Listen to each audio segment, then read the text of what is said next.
Alright, I am going to go ahead and actually review a cutscene because I haven't seen it in a while, so I'm going to go ahead and see it again. A little sad cutscene, so hopefully no spoilers for those that is a spoiler, but it is a spoiler. I'm sorry, it is a spoiler for those who haven't seen it, so maybe skip it.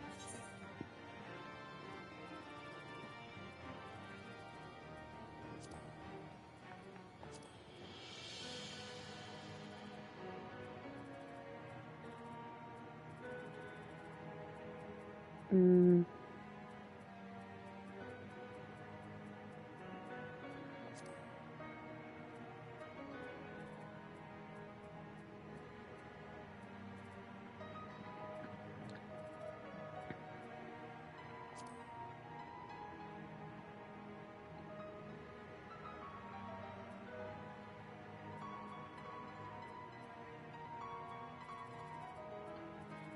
I thought it was called The Vault, but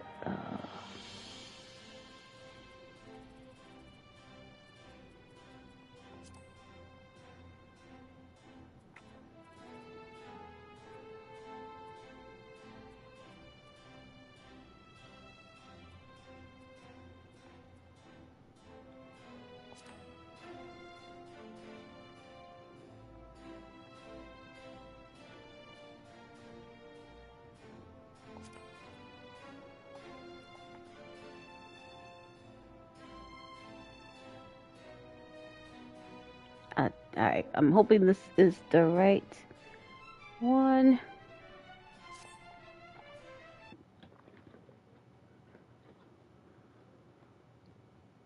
Our power!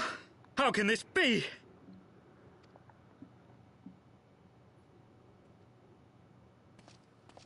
Fall back!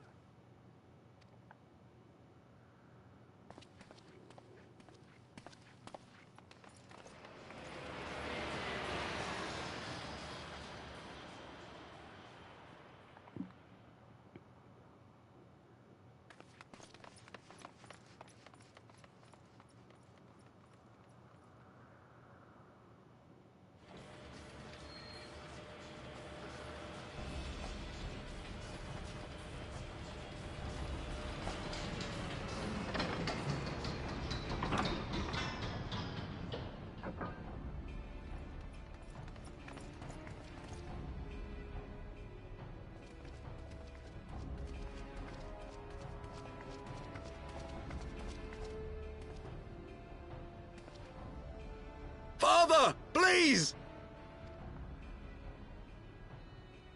For a mercy, we were not too late.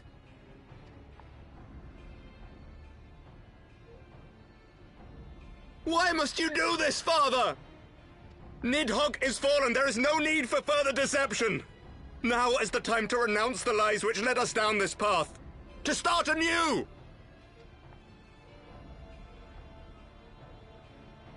And tear down the very pillars of our society?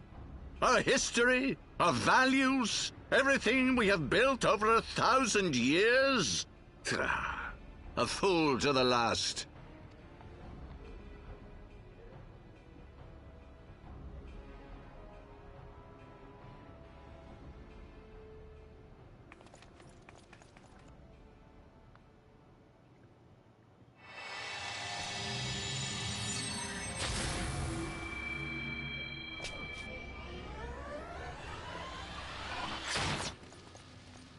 Look out!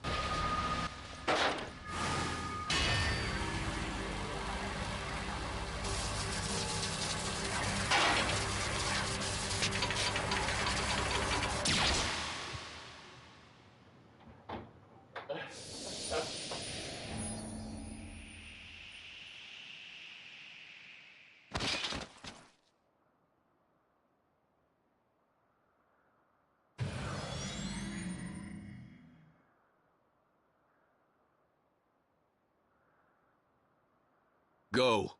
Asisla awaits.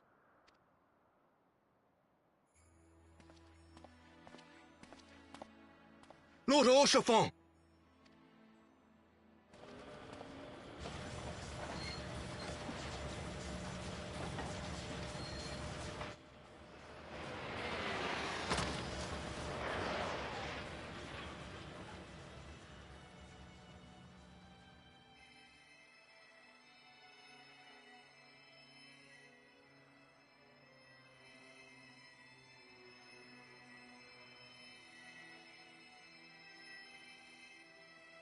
It's no good. The wound is too deep. It refuses to mend.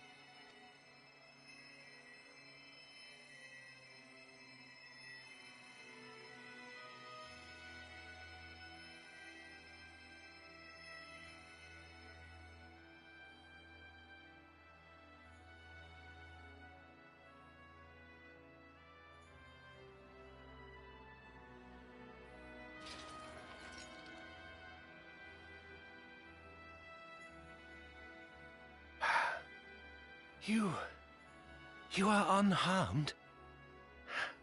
Forgive me. I could not bear the thought of...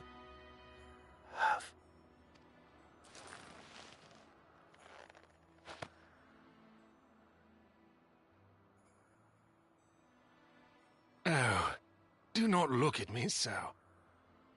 A smile better suits a hero.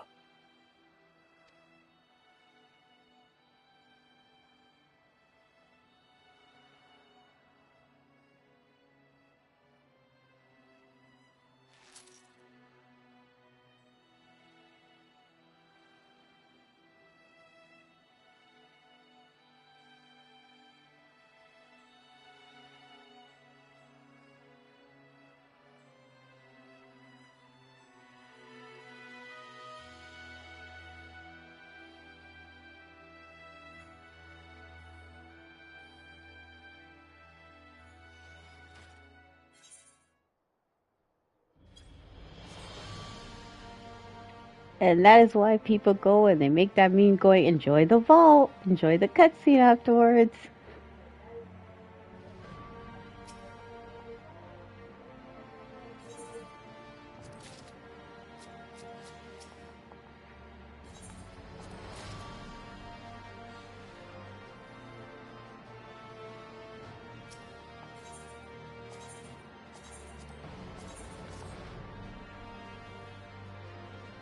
Oh, you can't see the flowers. I put the currents too low.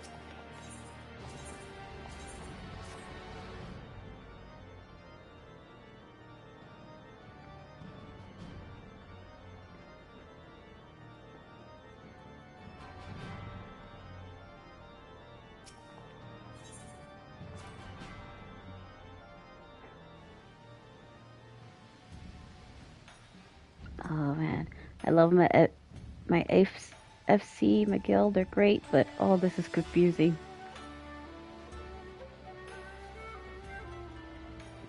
Okay, here we go.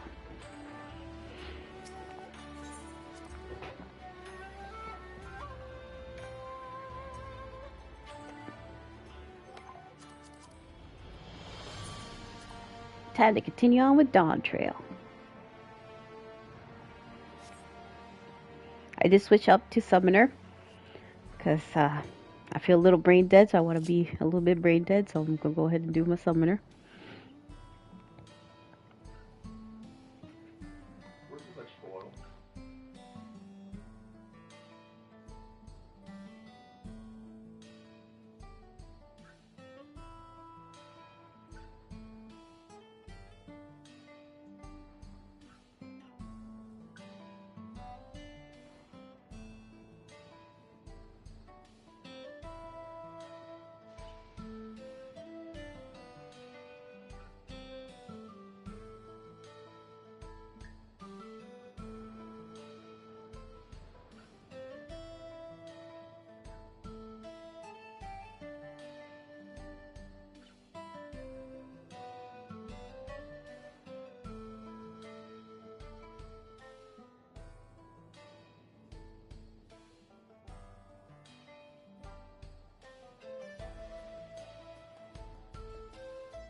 Alright, time to continue on with the story here. We just met Queen Spleen. Rather than bore you with the lengthy explanations, let us head back to the farm we passed earlier. Yeppy Hollow it is called. We can speak with one of the farmers when we arrive. I guess we're off to Yippy's Hollow. Hello. Whew.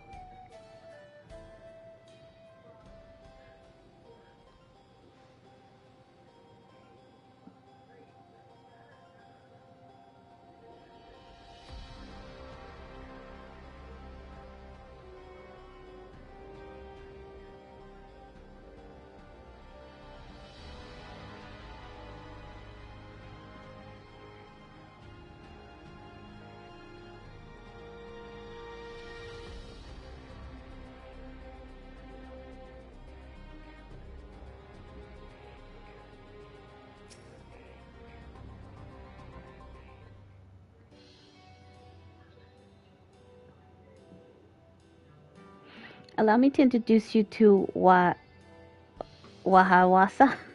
Oh, these names. One of the most experienced farm hands in all of Alexandria. She's well versed in lemonade farming techniques. Indeed, the wealth of knowledge she has shared with the other farmers is what has allowed this place to flourish. Queen's Spleen. To what do I owe this sudden shower of praise? My apologies for the interruption. I came here with guests from beyond the barrier. They wish to learn more of Alexandria, and so I invited them to see how our crops are grown. I do hope that's all right. So the rumors of visitors from the outside were true. What manner of host would we be to deny them a look around? And I gather your majesty has also intended to check on things here? You know me too well.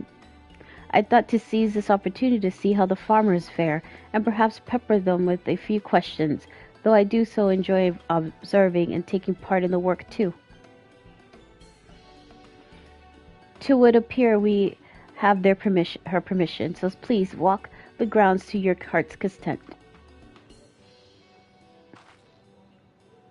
You go on ahead. I'll keep Spleen company. Don't misunderstand. I'm not the suspicious type, but given our positions, it would make sense for us to go around together, wouldn't you say? A fair point. But be sure not to let me out of your sight.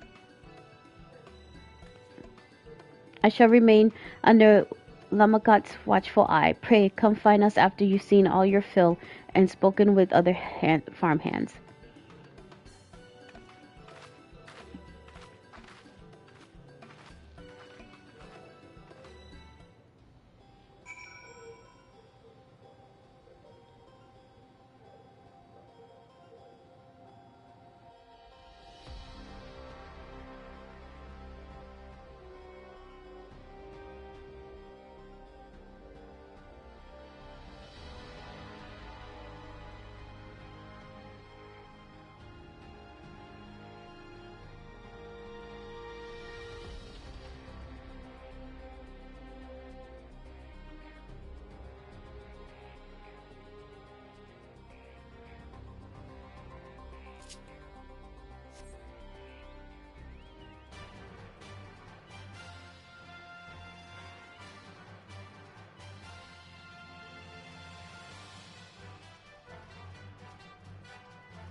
They're saying that you and yours are visitors from beyond the barrier. That true? So it is, which means we're connected to the outside world again. Not that I have a desire to leave, mind you. I'm quite content with life here in Alexandria. But setting that aside, you're here to observe our work, right? So as you can see, I'm in charge of livestock. Here at Halo, we produce not only fruits and vegetables, but also meat, poultry, and eggs. Tending to animals is an absolute joy, but I have to be careful not to grow attached. It's always a little sad when they're snipped off, but a job's a job. Well, I need to get back to it, but it was nice talking to you. Please give my regards to the Queen.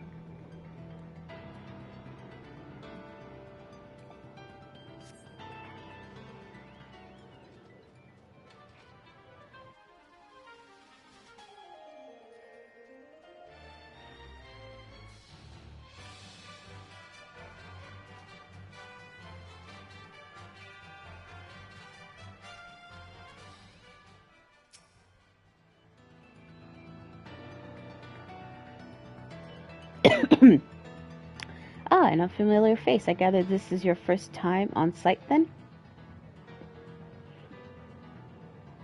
Well, this here is the storehouse, or rather the entrance. The real storehouse is underground, much more spacious and equipped with a temperature regulation system to keep the harvest from spoiling. Since the entrance is so small, it's much easier to prevent wild beasts from wandering inside, which also makes it a valuable facility for breeding and raising livestock. We've even got a few beds down there for emergencies. My parents often complain about how Alexandrian technology and electrotrope complicate our lives, but it's just a matter of learning how things work. Take my job for instance. I'm presently overseeing the storage of harvested crops. They'll be taken up to the tower for processing, and from there find their way to every dining table in Alexandria. The work is hard, I'll not deny, but I take great satisfaction in what we do.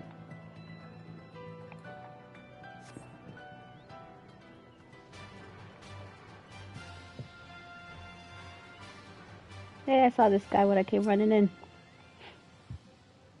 Light levels appear to be fine. As for the power source, you wish to know about my job? I tend to the fields mostly, watering the crops, keeping the soil fertile, and so on.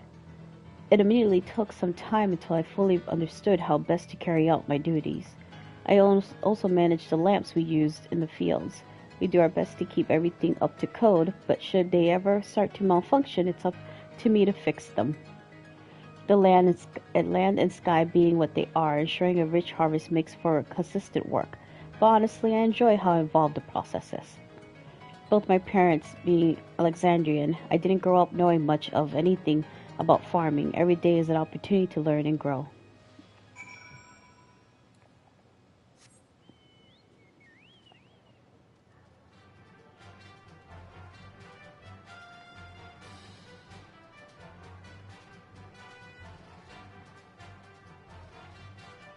Da-da-da-da. Let's talk to Queenie. I see, don't be hard on yourself. Anyone would be hard pressed to deal with such a thing. Oh, welcome back. My apologies for failing to notice your return.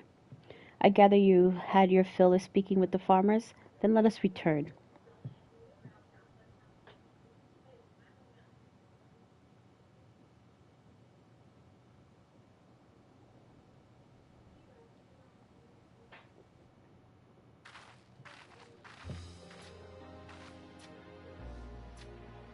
Well, what are your impressions of the farm? Let's see, everything was surprisingly normal. I was amazed that everyone loves their work. Electrotrope is quite impressive. I'm gonna go with I was amazed everyone loves their work. Because that's always hard pressed. A curious observation. Do you not love your own work? Oh, but I jest. It's true that people of the outskirts seem the most fulfilled. Always. They take to their duties with good cheer. And what did you think of our little tour? What did you call me? Was that inappropriate? My apologies. I heard the others call you by that name and I thought... No, it's fine. As you said before, we're no need for titles or formalities.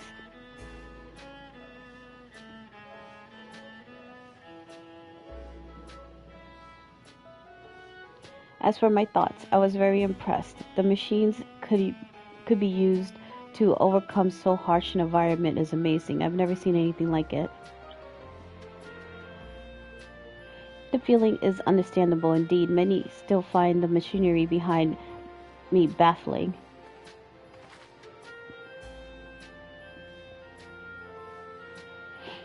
It's a system that controls the distribution of waters for the fields and livestock. It's been acting up lately, though. Acting up, you say? You needn't worry, my queen. It happens fairly often. Put simply, it's taken in water that had a strong lightning charge. We think some creatures have become charged up with the energy and they're releasing it into the river we use as source. The system would return to normal if the creatures were dealt with, but I am reluctant to beg it of the army.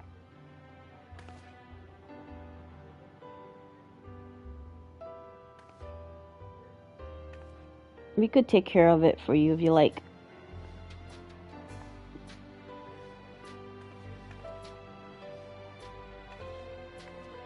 That's most gracious of you to offer, but it's too much danger. But it is much too dangerous. There we go. Huh. Oh, it's no trouble for the vow resolve it to Raleigh. Regardless of how the relationship between our nations may develop, if there are people in need, I want to help. Simple as that. And Usonica, even stronger than I am, it shouldn't take us long at all. They're very well. I gratefully accept, but please take all care.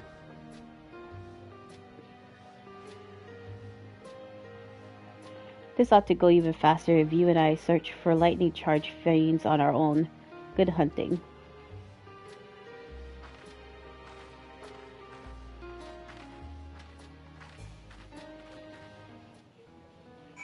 Let's go find these thunder beasts.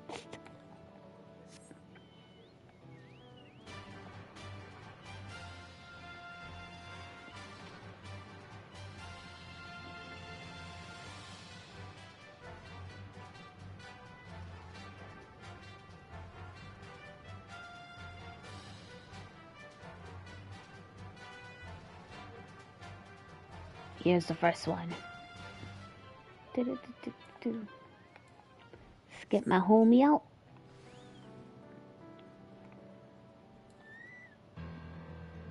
Oh, I gotta get my other homie out.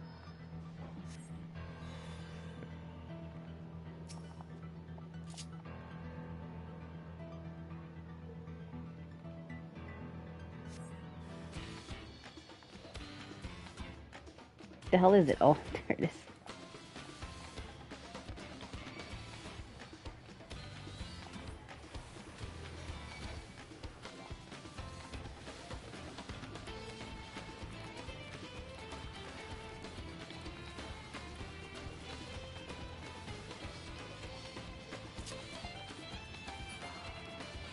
Oh, I wasted a summon. It's dead.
you're both alright, thank goodness.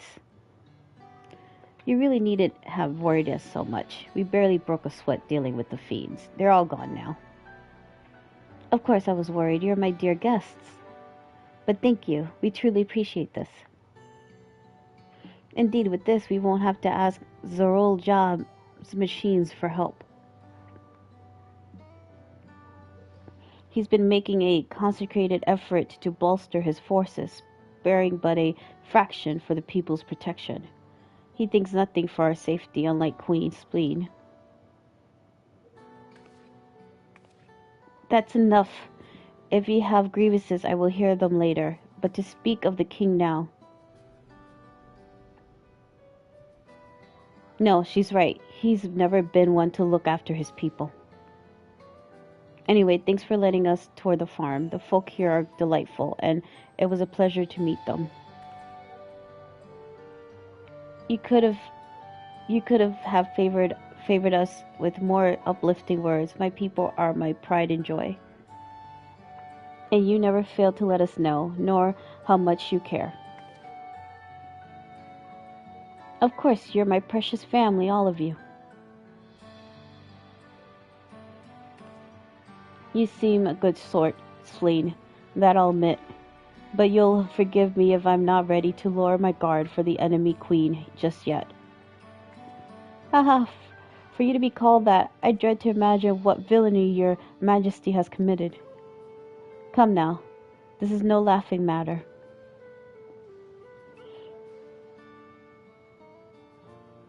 A ruler is responsible for the welfare of countless lives, and one wrong decision can lead to untold suffering. Failure is unconsiderable.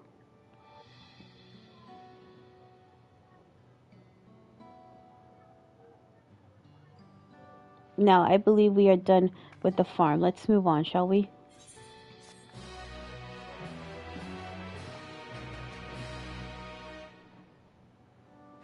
They sell her outfit. I kind of think I want it.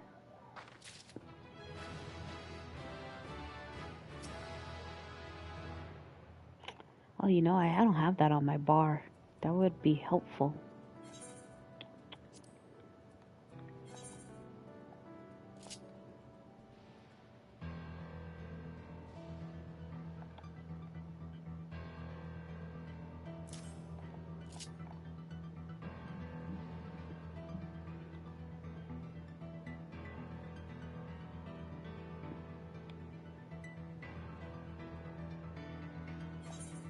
Actually, let me put it right here because I don't know why I have that twice.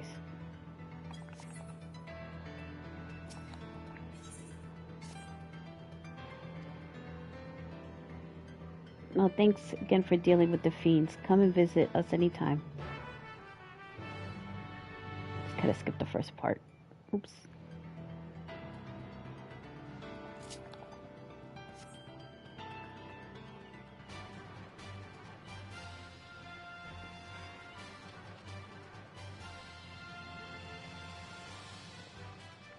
This lady should just take us to the lizard so we can kill him because it's not gonna make us change our mind about this place.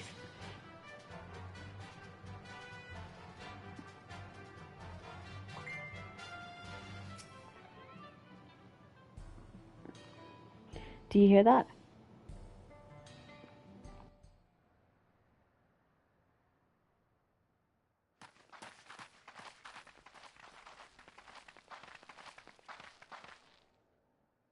What's happening over there? It's nearly time.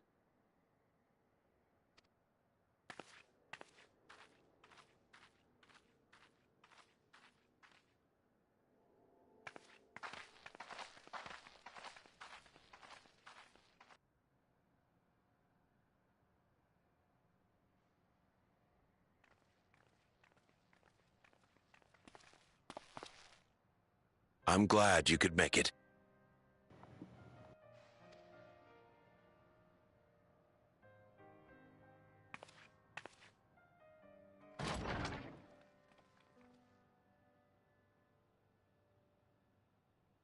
Are you with us? Queen Sphene has come to see you.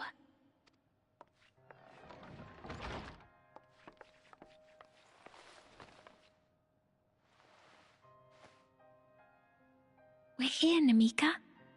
Everything is going to be all right.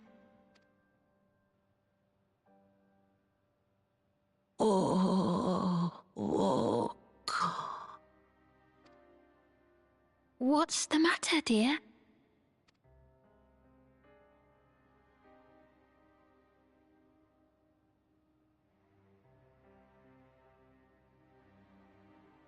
It can't be. That's the bangle I gave to Namika. You know her? Of course I know her. She was like a mother to me. I see. She was always willing to lend a kindly ear to others, but rarely did she ever speak of herself. Is it really you? She must have arrived shortly before the barrier manifested. For us, it was perhaps days, but for her... Namika, it's me. Wuklamat.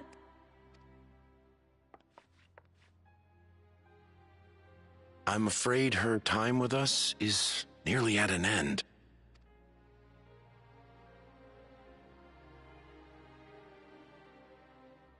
Has she no more soul cells? She always used hers sparingly, but at her age, it wouldn't make a difference. The hell are soul cells?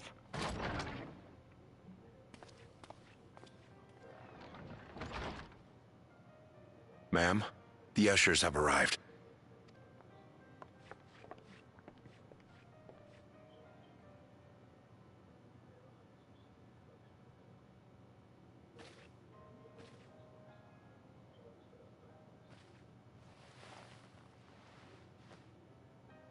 Thank you, Namika, for your many years of friendship. Take comfort in the knowledge that this is not the end. Be not afraid. Your memory will live on, in us. Living on in memory. The giants share a similar belief.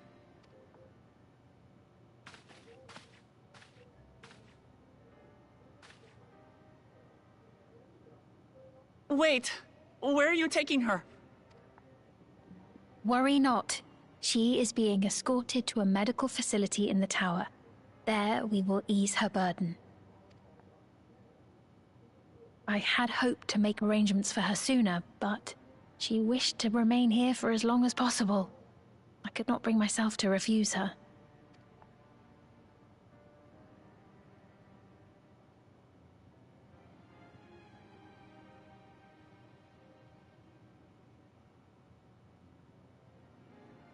Is there any way I might stay with her for a little while longer?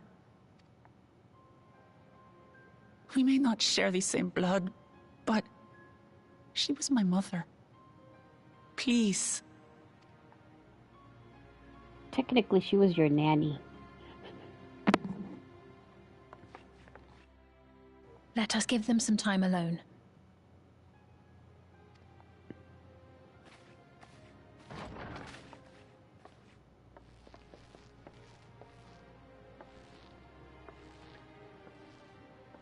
I love how my character stays because she's like, screw that, leaving you alone. I'm mad gossipy.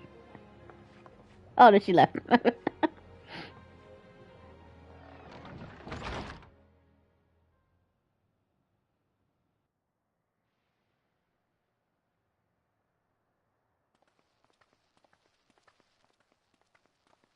She didn't speak, but I'm grateful that I could be with her at the end. It's not the end. Hmm? Oh, nothing. I was just thinking that we have much to discuss. Where shall we begin? With what we can be reasonably certain of, perhaps. Between what we have witnessed and the testimony of Alexandria's inhabitants, it's safe to say that two distinct lands have indeed become one. What's more, having met Namika, there is no denying the divergence in the passage of time. Taken together, these phenomena strongly suggest that some manner of cross-rift displacement has occurred. Specifically, the displacement of Alexandria from another reflection to the source. It does seem the most likely explanation.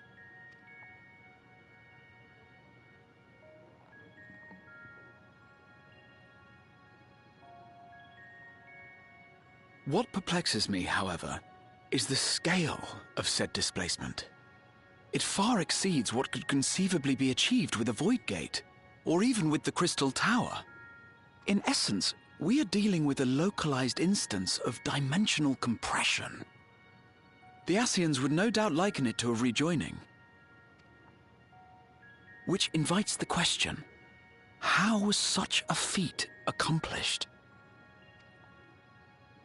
I wish that I had an answer for you, but this talk of reflections and dimensions is well beyond my understanding. I can only tell you that we lived peacefully under the barrier's protection for many, many years, until the day that peace was suddenly broken. If I may clarify, the barrier predates Alexandria's displacement. By several hundred years, yes. To when the continent we call home was ravaged by a devastating cataclysm. The barrier was erected to isolate us from the surrounding land's noxious influence. I see. And it was only later that it was whisked away, along with its contents, by means unknown. In other words, Sphene's as lost as the rest of us, right? The Alexandrians didn't mean to end up in Tural.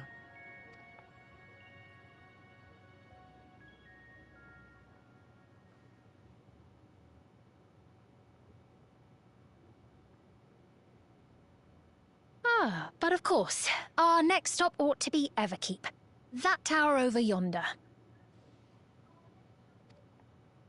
Once you have been registered as my guests, you will have access to Solution 9 and its residential district, where you will doubtless gain invaluable insight into Alexandria's state of affairs. Unfortunately, I cannot take you directly to where Zoraljar resides.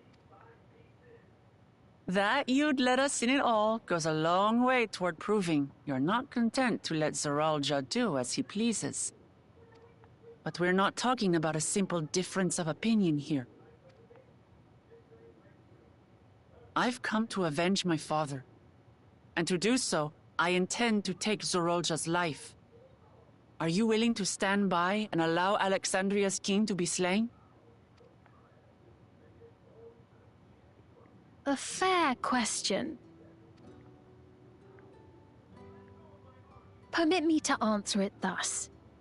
My people come first. Their welfare is paramount. I will do everything in my power to keep them from harm. It is a ruler's duty.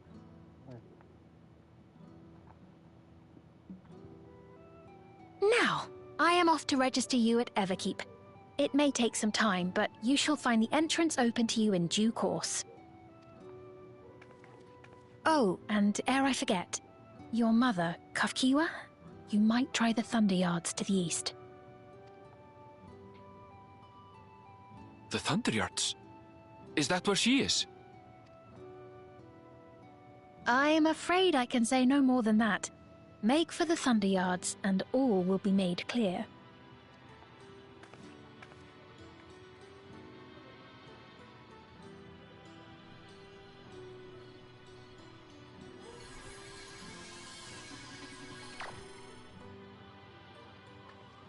It's not as if we have other pressing business. Not until we can get into this Everkeep, anyway. Thank you for earlier. And for being a friend to Namika these past 30 years. It means a lot to me.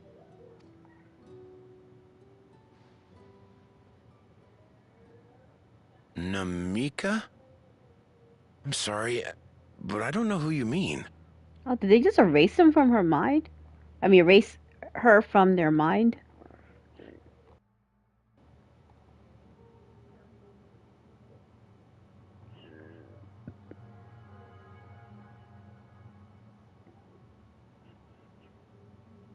What? We were just with her. If this is some sort of a joke, it isn't funny. I don't mean to give offense, but I honestly have no idea who you are talking about. I'm sorry. How can you not know who she is? You're in charge here. She was under your care. Then in all likelihood, my memories of her have been stored in the cloud. That's stored in the cloud? There's a cloud.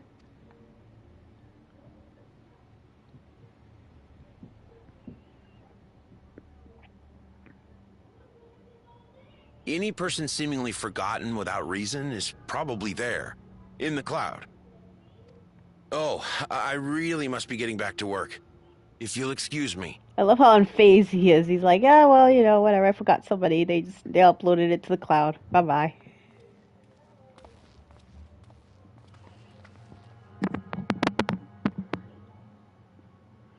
And they're looking for a cloud. That's hilarious.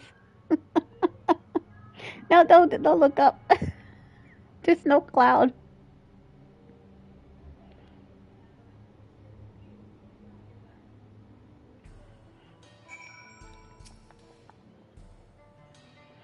What's going on? How could Peon suddenly forget about Nanamiuka, whatever her name is, as if he never knew her? Could the same thing have happened to others as well? I wonder.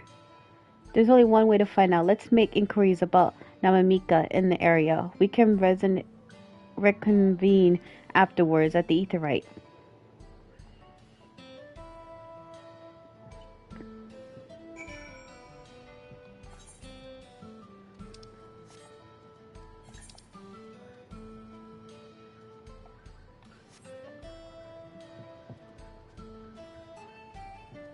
Uh-oh. Some voodoo, hocus pocus. Should have been writing my chocobo.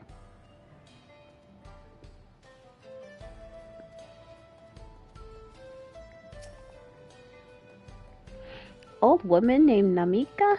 I'm afraid I don't know that person. I'm sorry I couldn't be of help.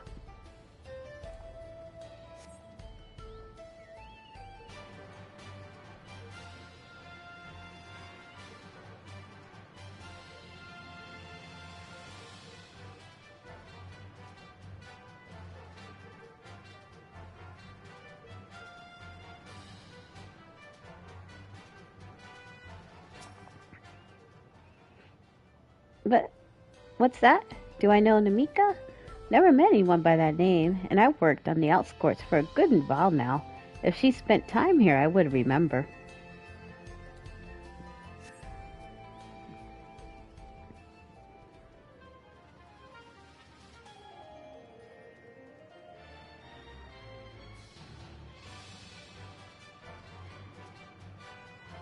It's an inside.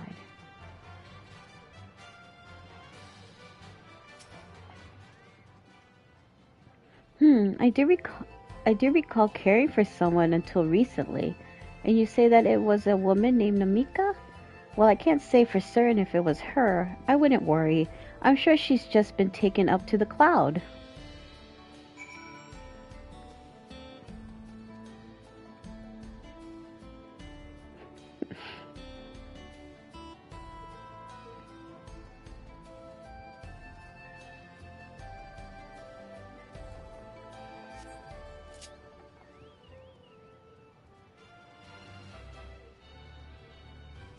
You know, everyone's up in the iCloud.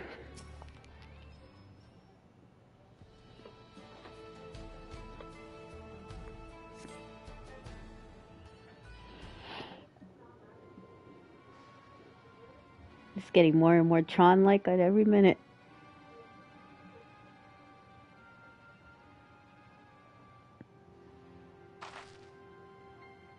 So it was the same for everyone.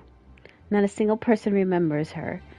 It's as if the memory of her has been purged from their minds. While such a thing might be done with magic, to alter the memories of so many at once would be a tremendous undertaking.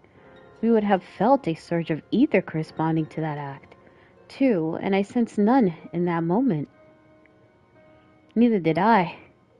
But I did notice something else. Right before Profane seemingly forgot, a light in the device on his head began to blink. Could there be a connection? Someone also said something about soul cells. But who might we ask about this? If we continued making such inquiries, I expect we could only cause confusion.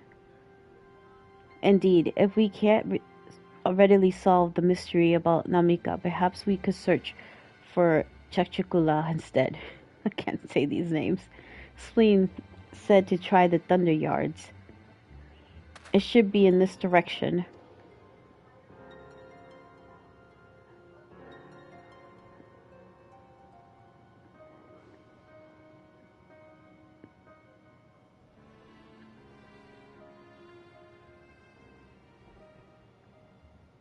The hell is that? Impossible.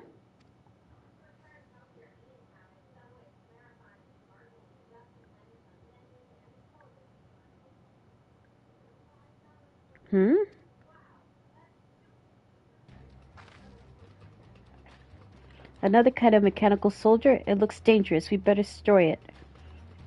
Wah!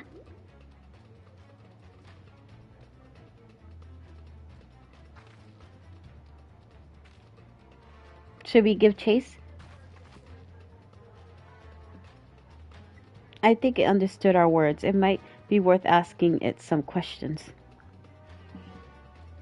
Evanvale, are you alright? You look like you've seen a ghost. It's nothing. I'm fine. Well, it went off to the direction we're headed anyway, so let's try to track it down.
There it is.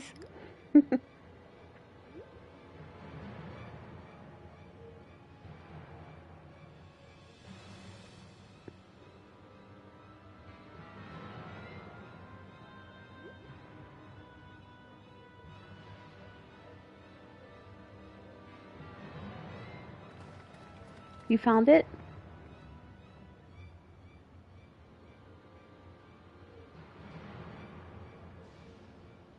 To the northeast. Then it must be bound for the mines.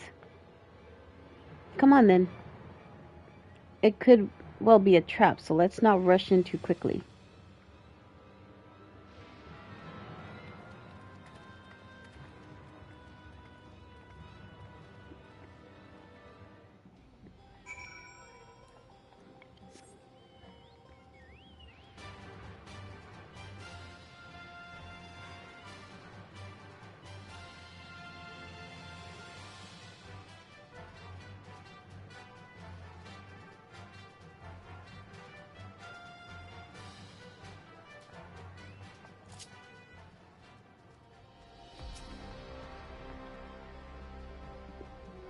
I heard faint voices coming from inside.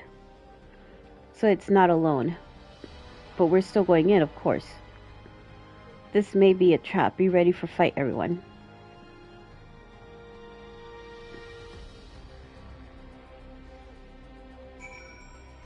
Now let me, just in case.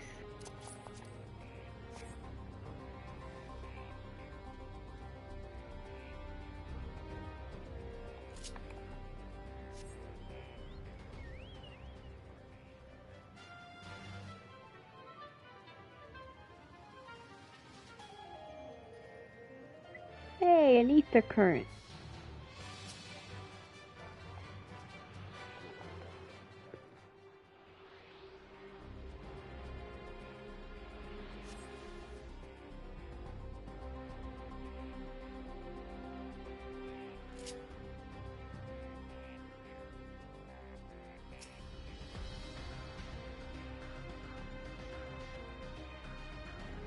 I can hear them. Several people up ahead. I can't make out their conversation with the echoing. Let's keep going. Stay on your guard.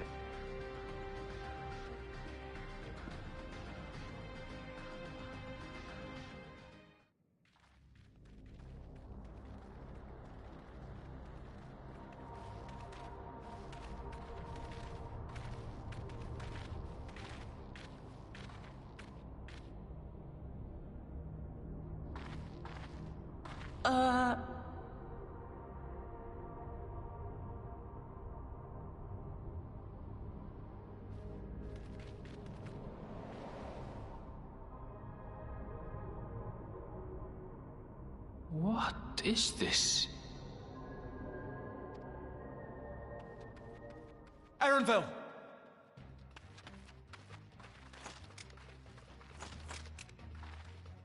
A trap?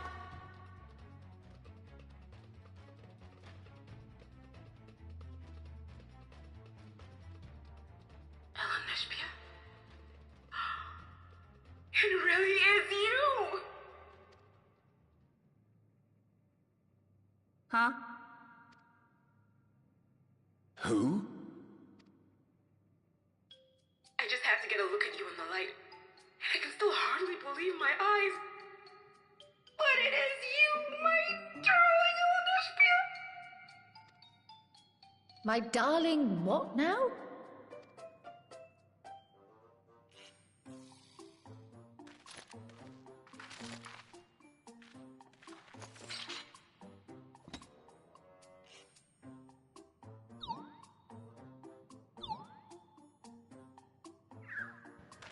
Don't tell me that's his mom.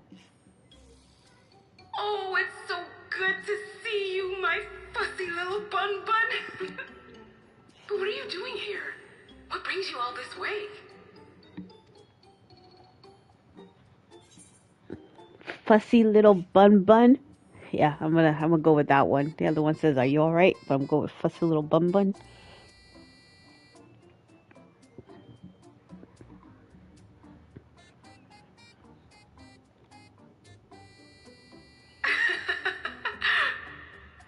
Why the long face? Aren't you happy to see me after all this time? I'd know that laugh anywhere. Mother? Wait.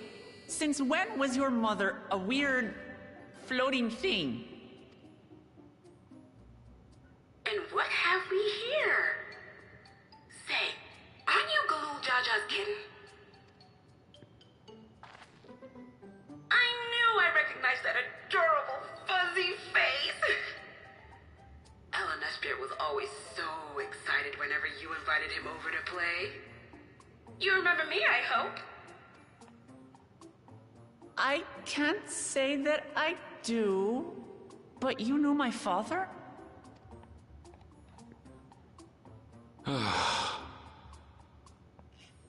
Appearances notwithstanding, it would seem this is my mother, Kafkiwa. I'm sorry? Oh, this won't do. Come in! Friends of my Ellen Espierre are always welcome. All I ask is a little forewarning, but no.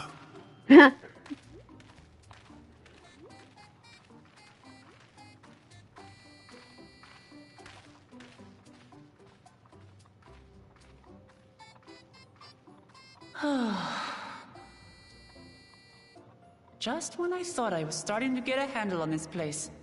How are things still getting stranger? That's what I'm saying.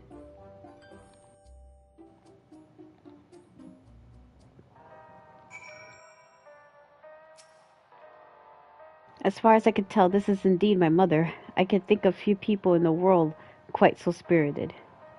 But as to what's happened, we'll need to ask her.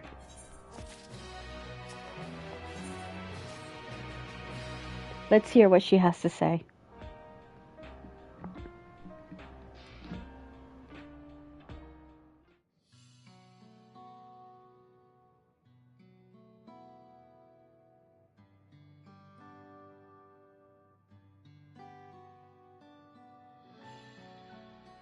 It's wonderful to meet you all. And the students of Bastalion. It's been a while since I heard that name. Dare I ask the reason for your appearance? Oh, it's just a body that I control remotely. I use this for all operations. For all our operations.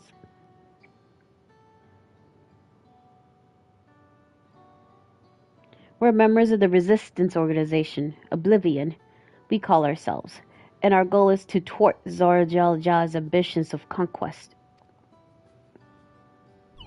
As the leader, it's poignant that I remain where I can't easily be found. I see, whimsical appearances notwithstanding, yours is a serious cause. Right you are. Though truth be told, Oblivion was founded for a altogether different purpose. And that is, as expected, you already noticed everything you see within this dome, the buildings, the people, the very earth beneath our feet, is a fusion of two worlds. Stopping such a fusion was Oblivion's original mission.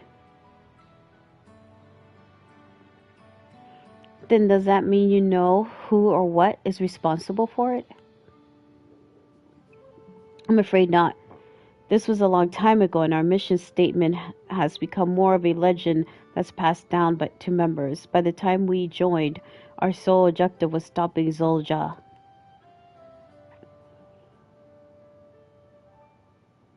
But we failed to do that, and now he's taken his army outside the dome.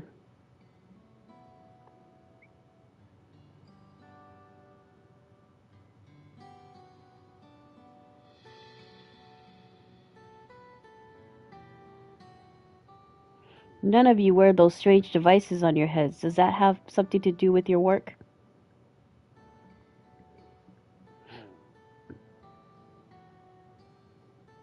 You mean this?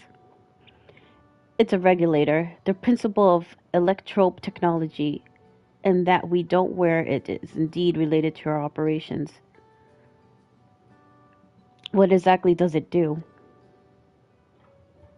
Allow me to explain. Regulators have two primary functions. The first, as the name suggests, it's the regulation of the wearer's reserve of souls. Should they die, the regulator sends a soul to bring them back to life. Reserve? You mean people walk around carrying spare souls? They do. Souls are packaged in cells, and they can be used to replenish the life force that is lost due to sudden death, such as accidents. They do nothing for those who die of old age, though. Distribution of soul cells is based on one's work evaluation to encourage exemplary performances when fulfilling their duties. Souls as a common resource and payment for services rendered.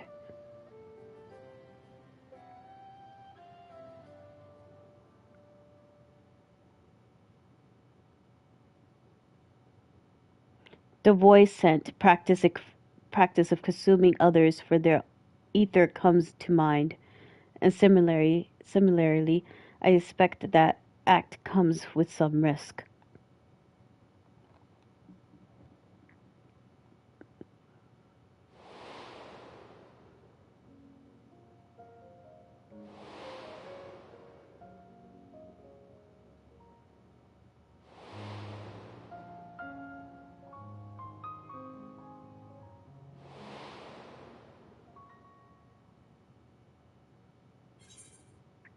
Doesn't it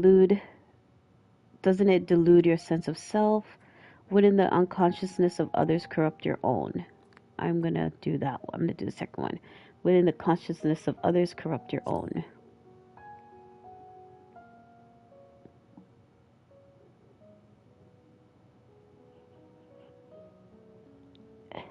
That is prevented through memory management, a process in which regulators also play a role. Memory management? Then the reason everyone has forgotten Namika's existence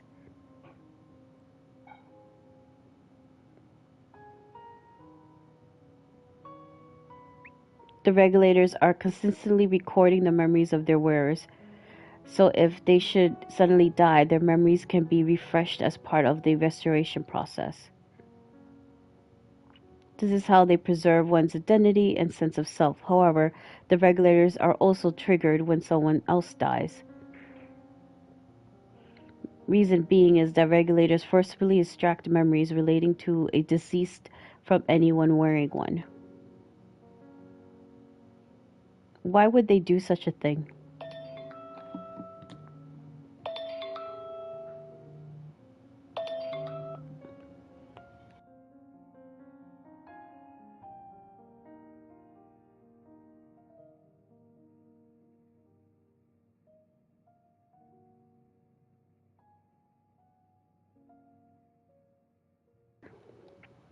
It's a kindness bestowed upon the people of Everkeep's core system so that no one has to suffer the pain of loss.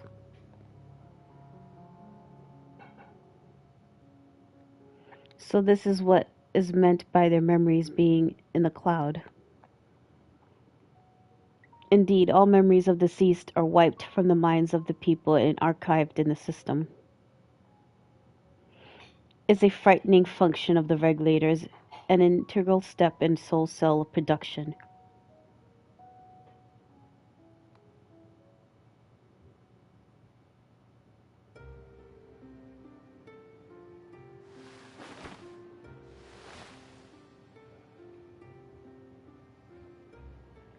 You see, when a person dies of natural causes, their soul is temporarily housed within the regulator.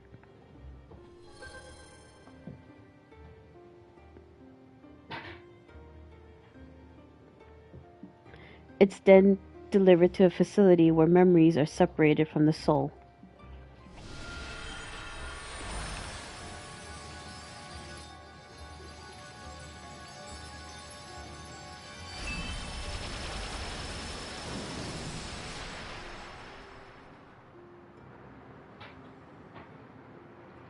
The result is a fresh soul cell, free of impurities, ready for distribution and consumption.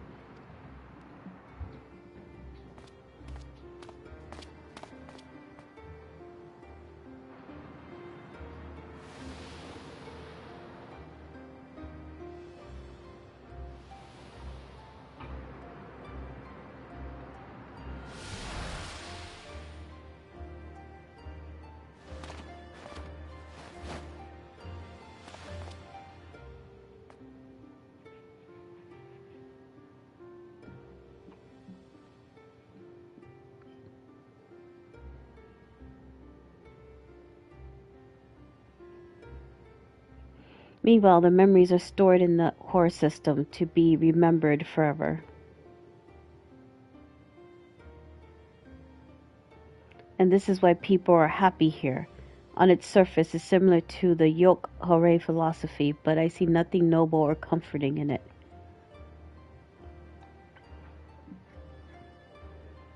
Well, it doesn't seem so terrible to me personally. All comes down to what you're used to, I suppose. Like the barrier encasing Alexandria, the system was created to overcome the calamity that transformed the world hundreds of years ago. Amidst the mounting death toll, scientists used electrode to devise a means to save what lives they could so that the nation could endure.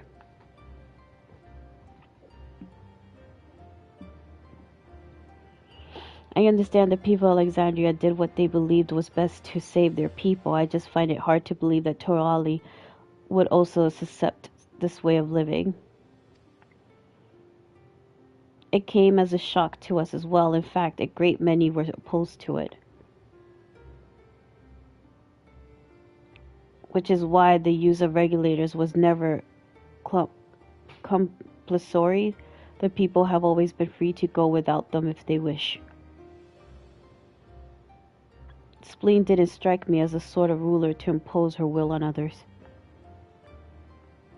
Ah, so you already met. She's the one who suggested that we come to the Thunder Yards in the first place. She also says she wants to help us up Zoralja. Awfully kind of her to point you in my direction and to speak so candidly as well. Whatever her motives, she has given the people a choice: live with the risk of true death or security of the regulators. Everything that lives must someday die. That is the natural order of things.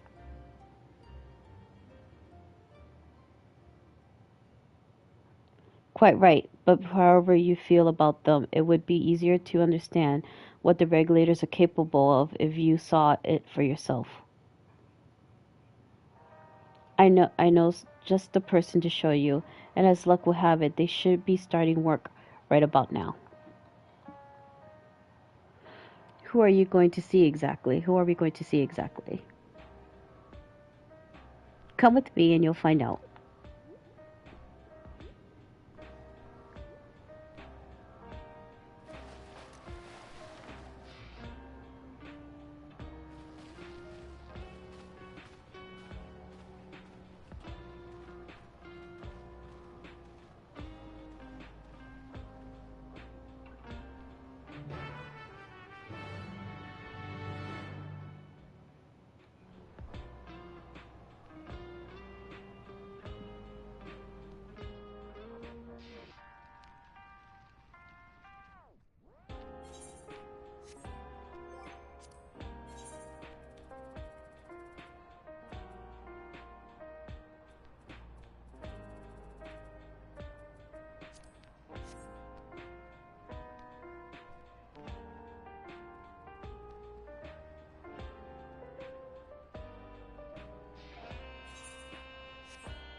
Everyone here? Good.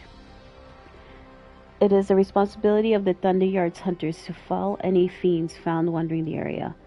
We're to meet an acquaintance of mine, Strika, one of these hunters.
meet this striker lady.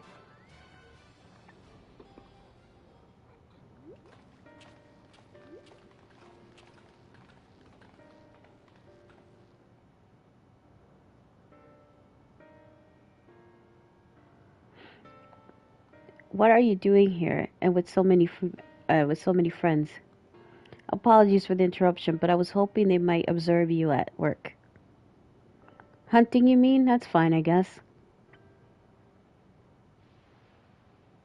Hold on, I assumed they were wearing special regulators like Queen Sfleen's crown, but they aren't wearing anything at all.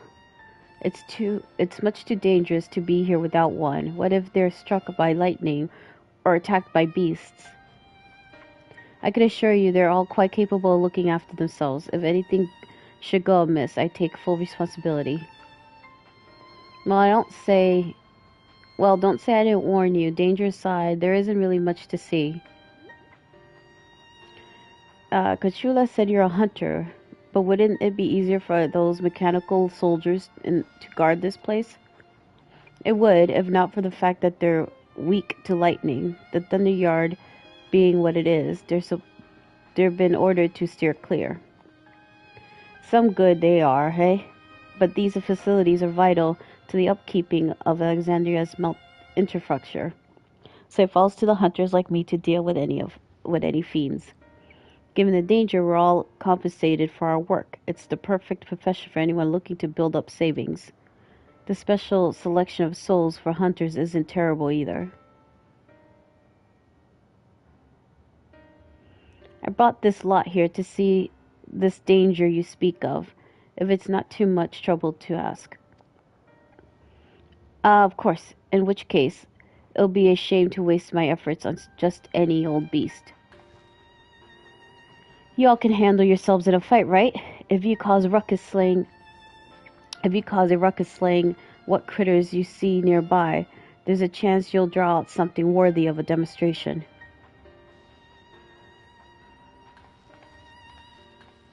Bitch, why don't you do that? We came here to see you work, not do your work for you. I'm not sure I understand, but I suppose we should each slay what we can.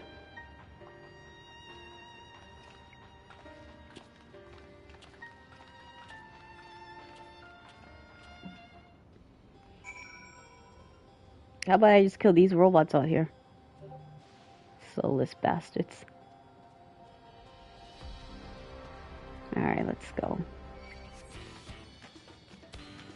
Oh, okay.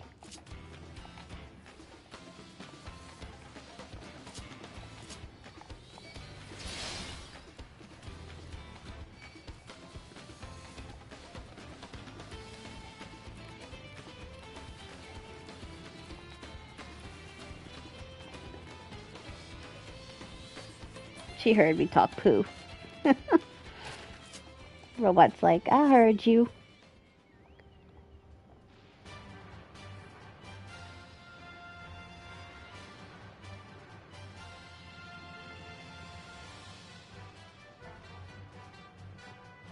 There we go.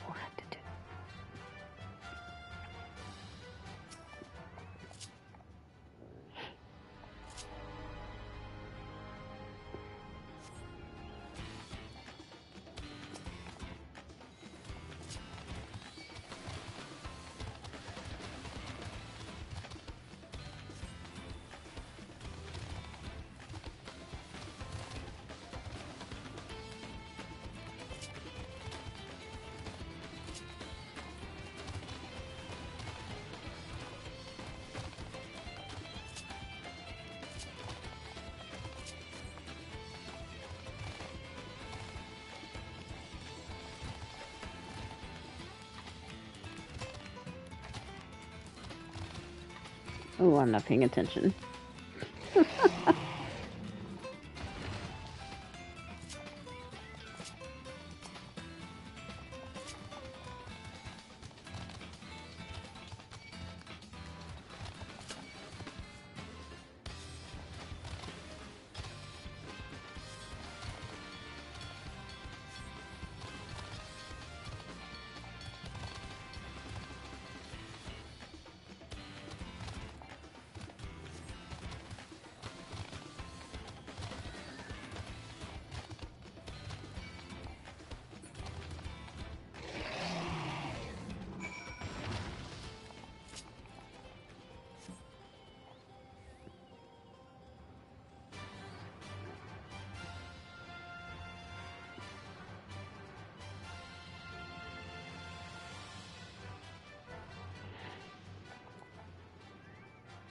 Let me kill this critter over here.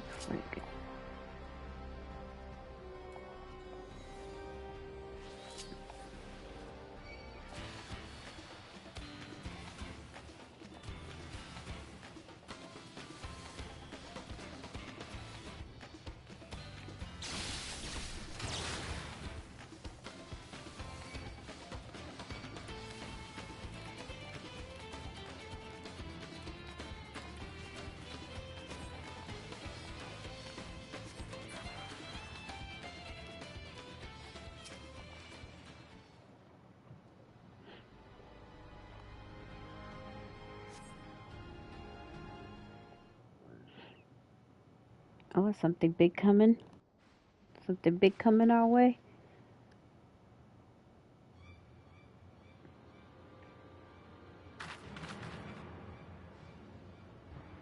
Oh, that is a fugly looking thing. I wonder if this is a reflection that thunder went wild. And this one will do nicely. Actually, a monk. We'll help you. It's fine, really. I've faced worse. Just watch.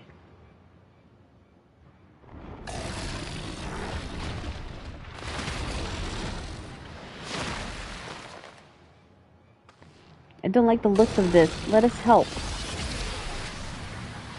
Oh no. Look out! Ah!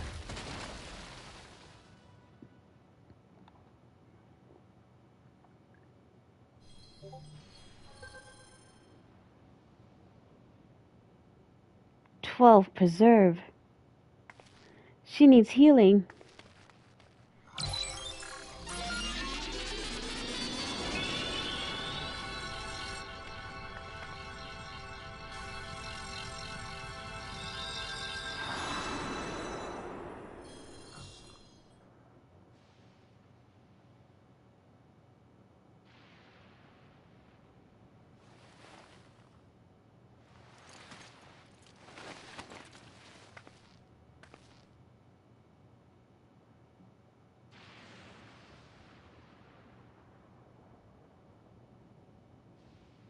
That was embarrassing. That bastard caught me off guard. Are you mad? Seriously, let us help. I told you not to worry.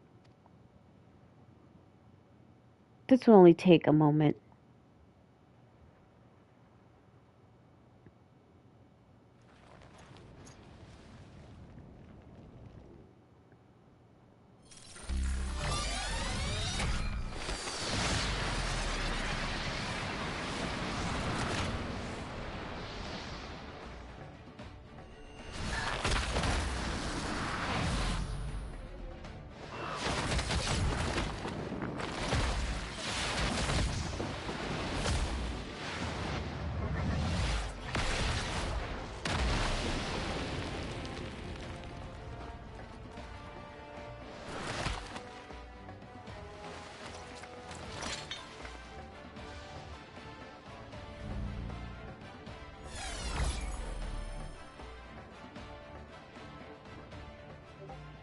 Just like Zolja.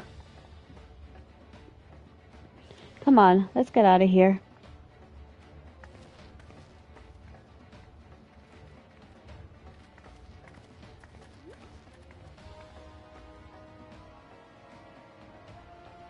That's also a function of the regulator.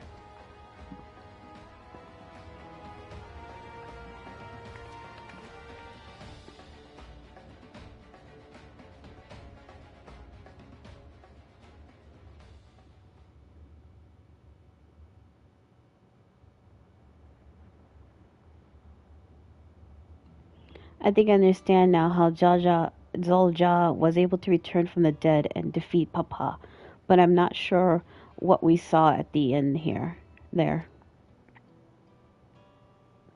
As soon as the regulator turned red, it was as if you were possessed. Your movements became beast-like. Don't tell me you empowered yourself with the soul of a beast. I'm reminded of the Septine soldier we encountered at the Vanguard who did the same.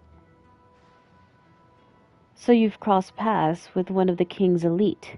Such a form can only be achieved from gorging yourself on souls. We could do the same in theory, but it's incredibly dangerous. Besides, it's not as if there are allowed hunters to carry that many souls to begin with.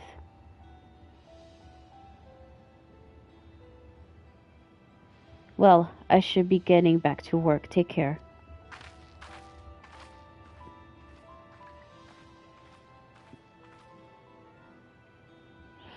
And there you have it. Regulators can be loaded with two kinds of souls, those of people and those of beasts. The souls of people can be used to grant the user potential preternatural strength. Naturally, they can also be used to ensure no one suffers an untimely death. And what about the souls of beasts? They work much in the same fashion, imbuing you with the strength of the chosen animal. If, for example, you used the soul of a wolf, you would grow more agile and feral, as you saw with Strika. Using several of the same type at once, however, would result in physical changes. Your teeth might become fangs, your nails claws. Too many, and you'll become more beast than man. Changing one's form through the souls of other beings, it becomes more and more resemblant of the void scent. Yet unlike the void, where the cycle of death and rebirth is simply broken, souls here are forcibly taken before they might reach the eternal sea. Different means to achieve similar ends. A cycle to which all within the dome are bound.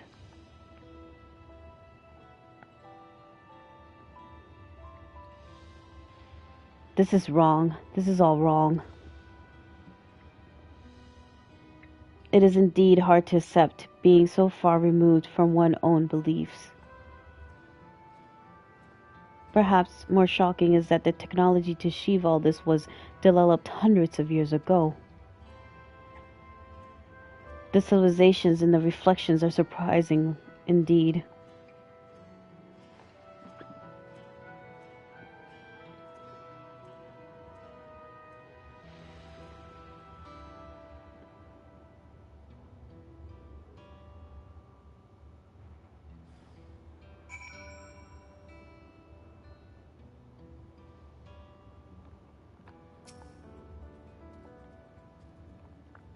We all have our thoughts on souls. For now, the important thing is we know what power Zaral Jah has at his disposal. It is one thing to separate corporal ether from incorporeal ether, but to strip memories from the soul entirely is unprecedented technology. This is no longer only Tutorial's concern. With this newfound power, Zarjal Jah has become a real threat to the entire world. Indeed, he has to be stopped no matter the cost.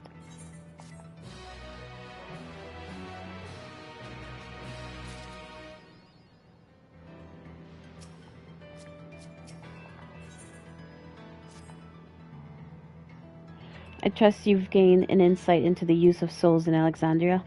It's shocking, I know. I was overwhelmed myself at first. I expect you'll need some time to digest it all, but for now, let's head back to the earth and sky.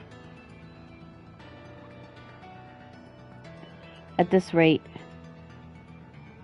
there's nothing I want to discuss with anyone. Let's take a moment before we head into the tunnel. Oh wait, there's something I want to discuss with everyone. Let's take a moment before we head to the tunnel.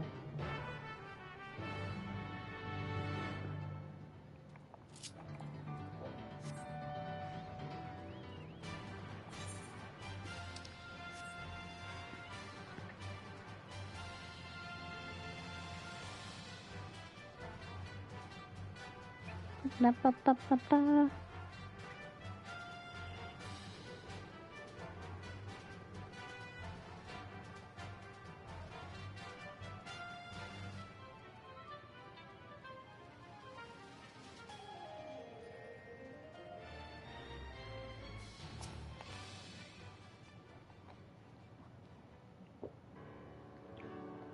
I'm sorry for delaying us, but I have some thoughts I need to share.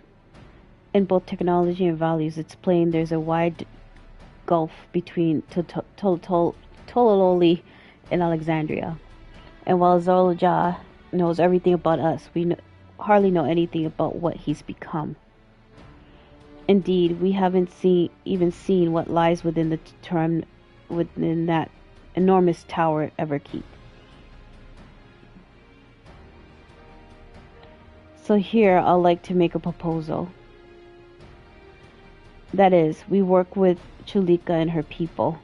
We need to learn as much as we can about the enemy. The quickest way would be to join hands with Oblivion. We've only just met them, I know, and we shouldn't be too quick to trust, but the fact remains that they share our desire to stop Zolja. Sleem, too, claims to be at odds with the King of Resolve. May I ask why you would cooperate with Oblivion instead? It's simple, really. Their leader is Evanvale's mother. Meanwhile, whatever Sleem may feel, she's a ruler of this nation. There is a greater risk in working with her, and less reason to take her at her word. A fair point, and knowing Zul'Jah, we must assume that his arrangement with Spleen was not made without some consideration. All I know is that it would be heartening to have allies in a strange realm. I think everyone would agree that any help we can get would be welcome. Hold on, there's no guarantee that that's actually my mother behind the machine. Without seeing her in the flesh, we can't rule out the possibility of a ploy. If it turns out to be a trap, we endanger not only ourselves, but everyone in Toroli. As you say, we have no proof that that really is your mother, but I make my proposal in full awareness of this. Whether we're going to war or striving for peace, we need to learn as much as we can, otherwise we can't hope to do anything meaningful. As it stands, we know too little about this realm. We need to remedy that. We need to study the enemy, and when the time comes, strike down Zul'Jah for good and all. What's more, I trust you, Evidvale. You've always had good instincts, honed from your time training under your mother. What if I'm wrong? What if sediment is clouding my judgment? Let's see. If it's a trap, then we'll deal with it when it's sprung. I trust you as well. I'll go with this one, the first one. If it's a trap, then we'll deal with it when it's sprung.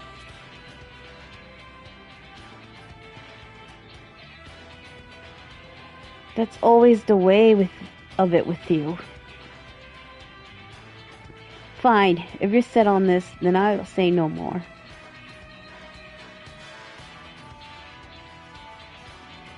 Then it's settled. Let's head inside and secure ourselves some new allies.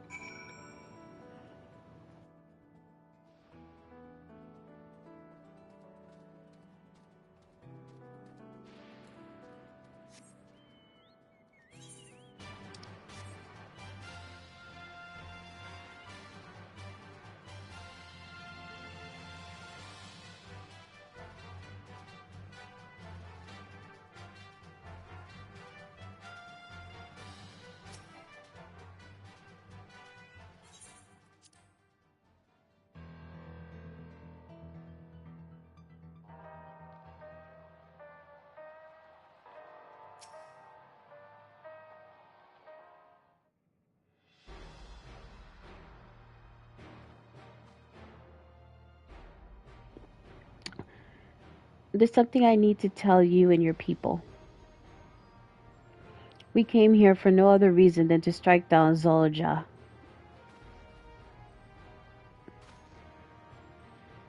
But I thought he was your brother. Do you really mean to kill your own kin? My kin invaded our nation and murdered our people. As Vala resolved, it falls to me to bring him to account. I'm prepared to do what I must, and I won't hesitate when the time comes. Like us, you and yours oppose Zalja. In light of this, I propose that we work together to stop him once and for all.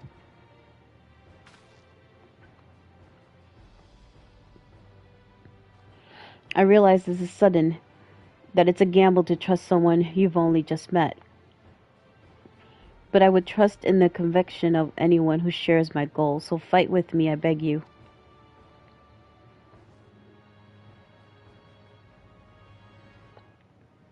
As you say, our goals align, and I don't doubt your resolve in the least. If you hadn't proposed working together, I would have done so instead. Truth be told, it's been tough going at it alone. While we've gathered ample intelligence, we don't have the strength to take decisive action. Besides, how could we not trust you? My only son is with you, my fussy little bun-bun. He's all the reason I need.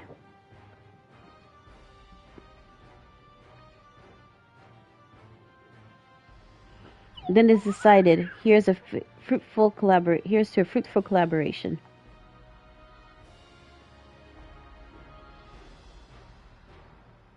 Thank you, everyone. Together we'll achieve great things, I'm sure of it.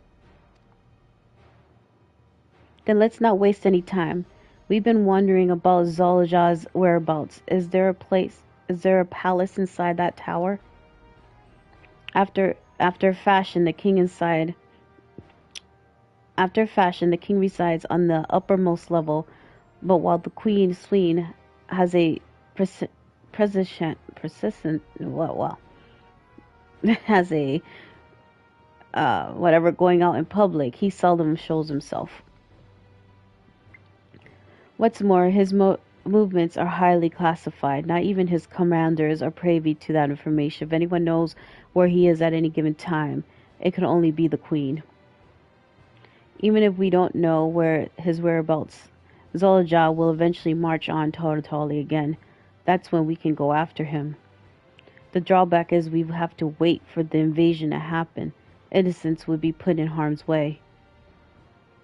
There's also the possibility that he'll leave everything to his minions and not command the army in person.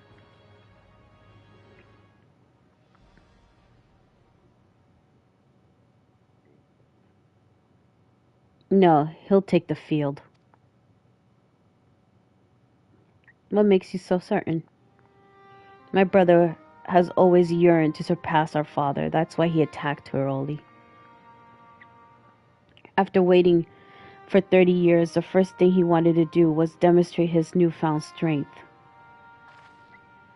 But killing Papa didn't satisfy him, so now he's bent on proving himself stronger than me and Kana, who bested him in the right of succession. He challenged me to strike him down. He wants a duel to show everyone that he's superior to the Dawn Servant, and he won't let his minions deprive him of that pleasure. Then why hasn't he appeared and given you your chance? Surely he's aware of your presence here. At that I can only guess. Perhaps he wants to dazzle us with his wondrous realm, but if he won't deny to appear, then we'll force him to do so.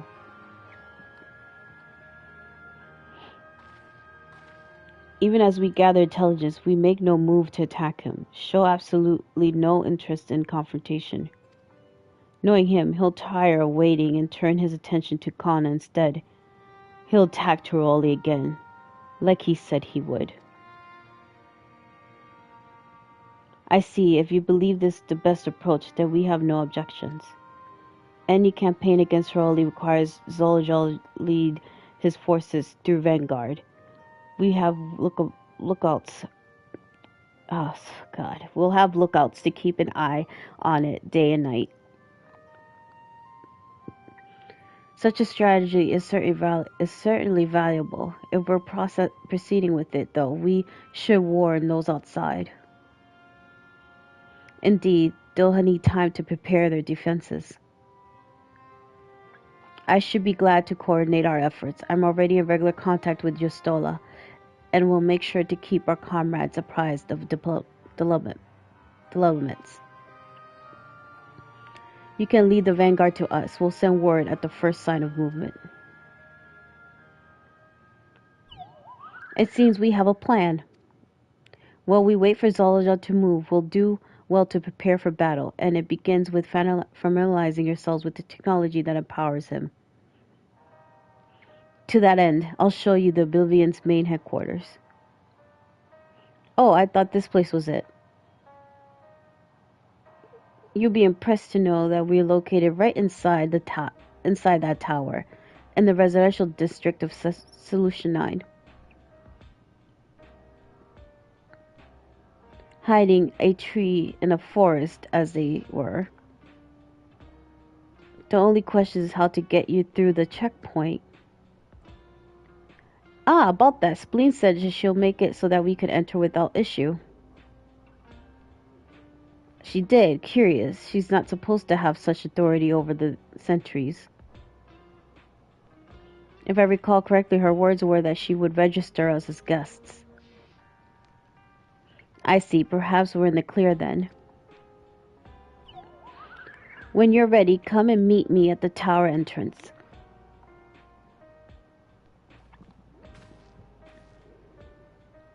Before you head out, give us a moment to introduce ourselves properly, eh?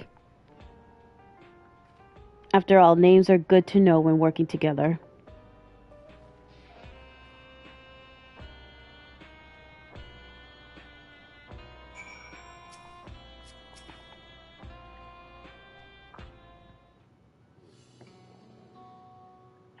While Oblivion has operatives all over, we're the main crew here. I'm Geold, the leader of this hideout, and the dependable young twins behind me are Nostalgia and Wewaki. I'm Nostalgia. It's a pleasure to meet you.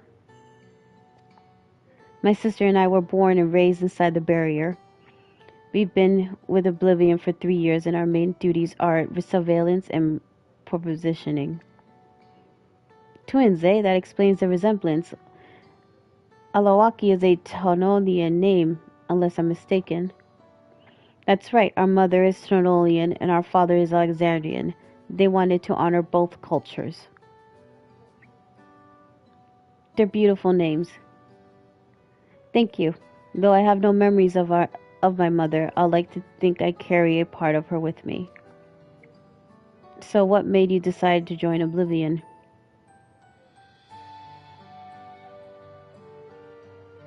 We wanted to avenge our father. Amoros was his name, and years ago he was taken away after a scuffle with a soldier over a disagreement. It was a minor incident, so at first we clung to the hope that he'll be released, but when months went by with no word from or about him, we made the decision to remove our regulators.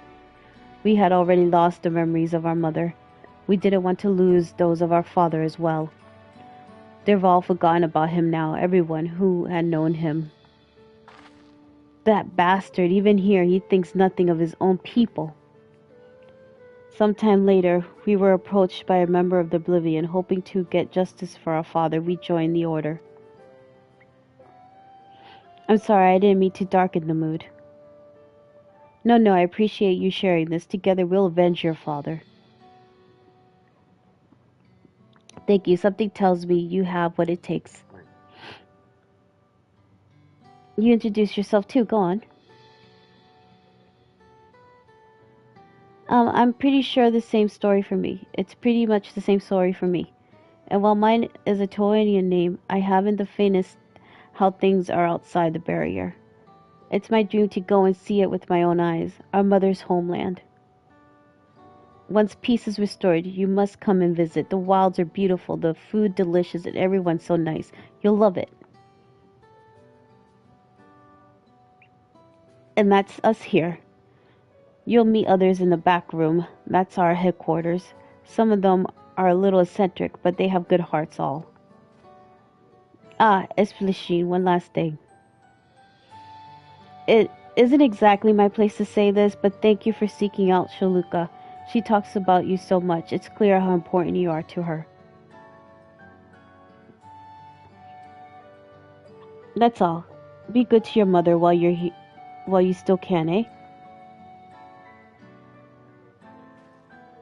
Well, I'll let you go now. Feel free to use this hideout as you like.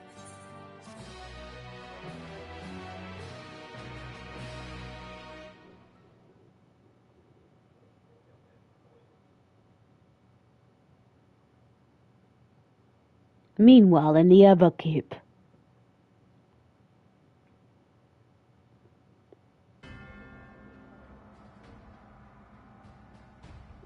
Servers!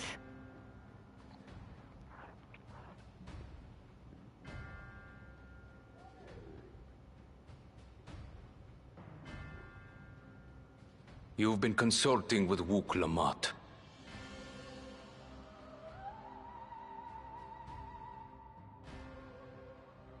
No matter. I do not know what you are scheming. But when your realm lay on the brink, you were powerless. You had no choice but to turn to me.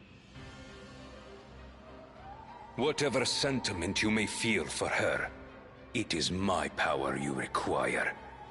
Is it not? Perhaps. And yet, knowing the love that Wook Lamart bears for her people, how she regards them all as kin, I cannot help but wish to spare her the same pain I have suffered. What's more, her friends possess new knowledge. Were we to work together, we might find another path.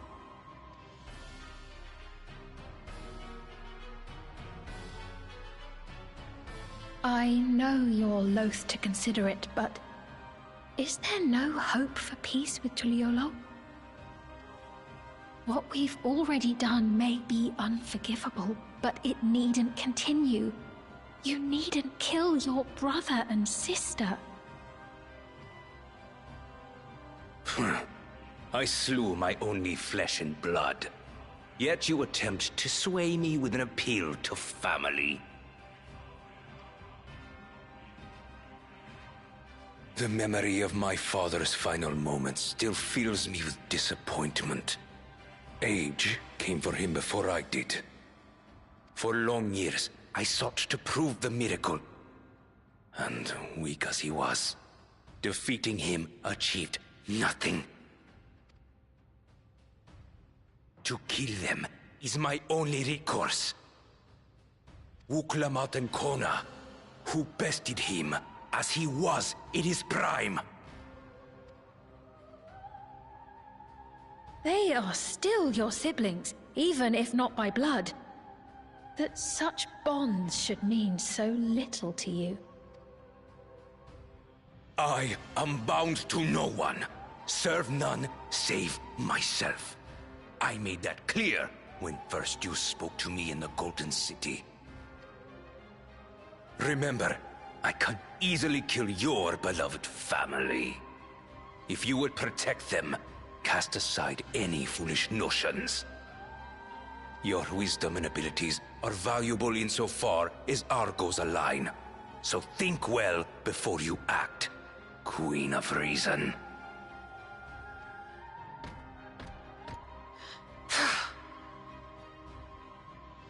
Wuklamat, if you are father's worthy successor, then you will find your way to me. But should you fall short, I will lay waste to Tuli Yolal.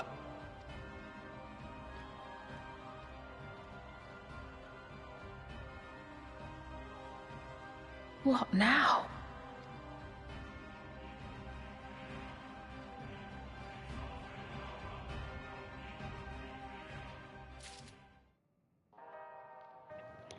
Shouldn't strike a deal with the devil. Right. She's waiting. Let's head over to the tower.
Oh, that barding's cute. I don't have it.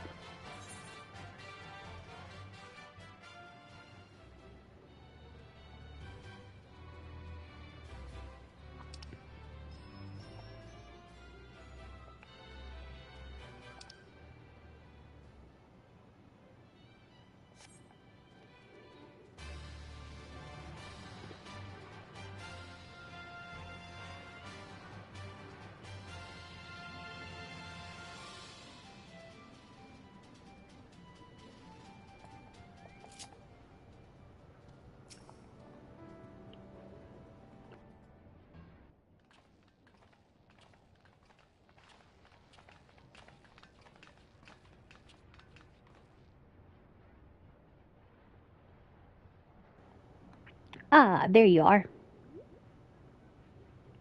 If Queen has registered you as guest, you should be able to march right in. And if she hasn't, then you may have a swarm of Zolid minions to deal with.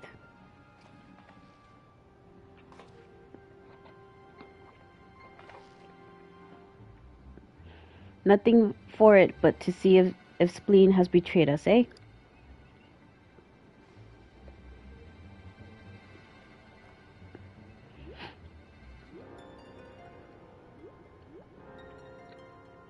Thank you for diligent service, friends. My companions and I would like to pass, if you be so kind. Outrunner guide, unit identified, registration number verified. 6 accompanying civilians identified, varying for credentials.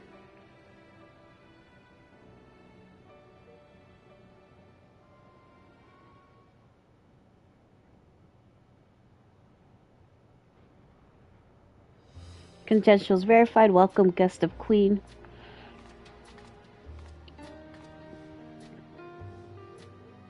What a relief.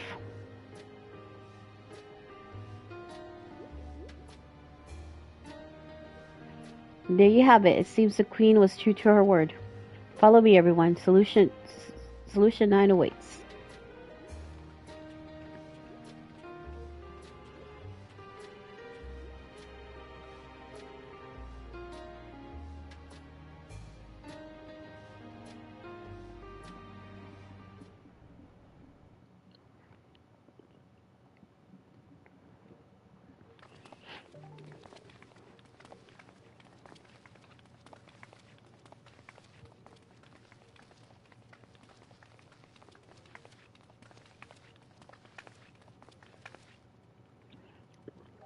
The city reminds me. Everkeep, a tower of electrope piercing a perpetual shroud of storm clouds. Occupying the 9th level of this 12-tiered structure is a residential district called Solution 9. In so naming their home, what hopes did its founders harbor for it? And did it prove the answer they sought?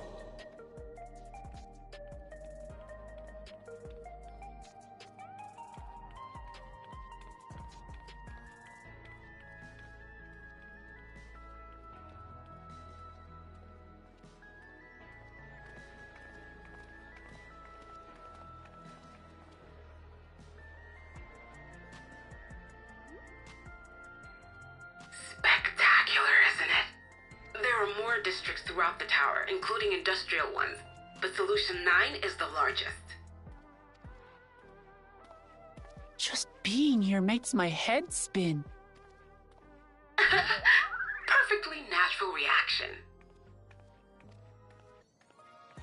A city of shimmering electrope, replete with strange technologies that cater to every conceivable need.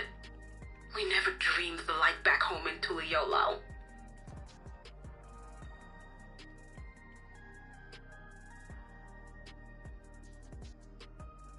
Now, while I go and explain the situation to those in the back room, why not take a moment to explore? I believe lived experiences are far more educational than dry explanations. And you want to know more about Sphene and Zeralja's dominion, do you not?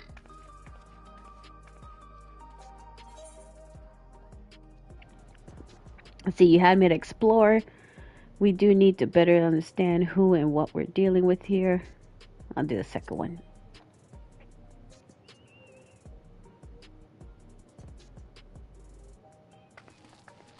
It's no less than our duty. Just to confirm, while we have been allowed inside, are we also permitted to roam? Absolutely.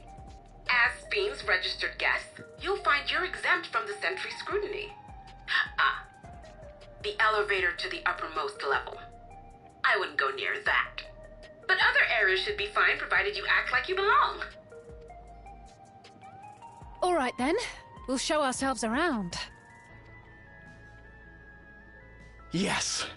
Familiarizing ourselves with the technology here will help us prepare for the battles to come. Try not to enjoy yourselves too much, or you're liable to attract attention. Once you've explored to your satisfaction, come to the entrance to True View in the eastern sector. The way from there is a little complicated, so I'll send someone to guide you. Understood. We'll see you later.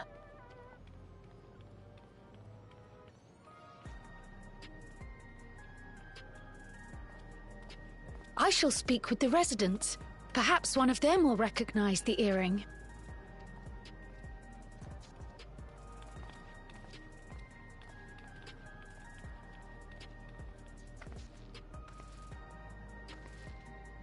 What's with this place? How can this all be the inside of a tower? So, what aren't you telling me? Where are you? That, I can't reveal yet. Precautions, you understand. Just know that I'm safe. But come, tell me about your adventurer friend. You seem to have a great deal of faith in her. You must have been through a lot together. You might say that. For instance, we found the entrance to the Golden City. Wait, what? You did? Eleanor Spear, why didn't you mention this sooner?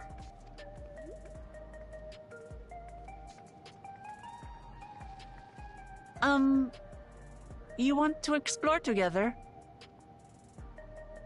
It's not that I'm scared or anything. Everything is just so different from home is all.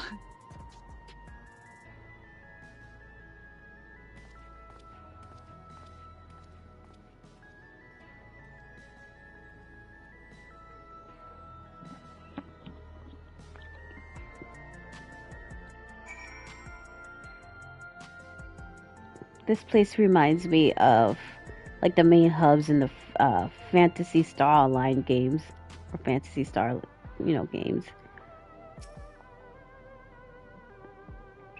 Towers inside a tower. I see it, but I still can't believe it. From now, I say we proceed straight ahead. If we feel like we're getting lost, we can always turn around and go back the way we came. No. I'm gonna gather ether shards. Ethernet shards. How big is this city? Oh, wow.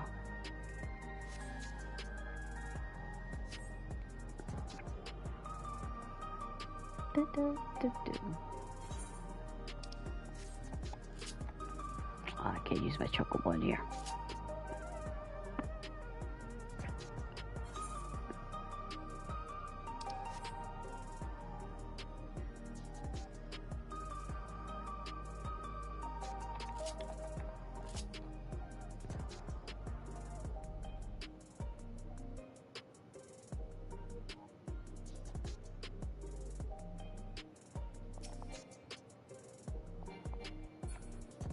Jesus. I did not see. I thought there was a big old. Oh, that is a big old hole. Can we fall off the hole? No, we can't.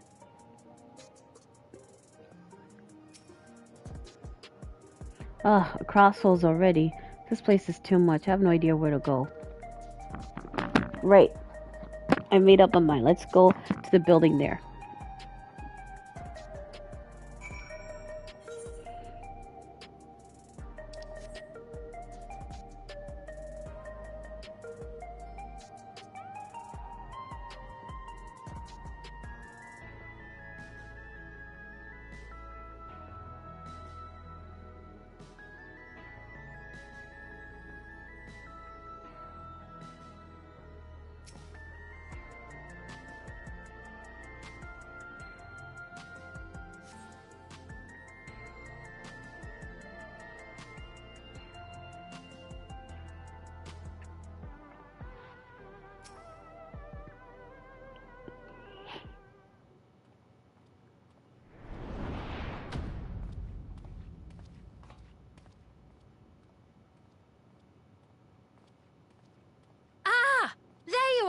Lamati!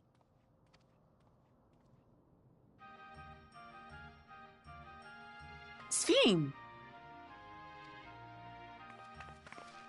I was worried you might have had trouble at the checkpoint, but I see everything went according to plan.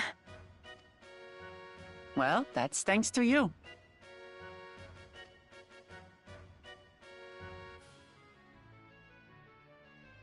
Now, I know you've scarcely arrived, but I have a request to make of you. Oh, a request, you say?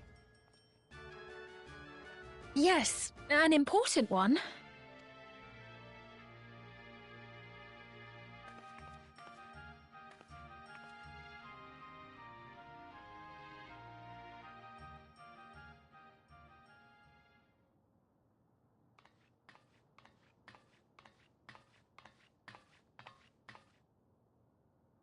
I'll say it plain.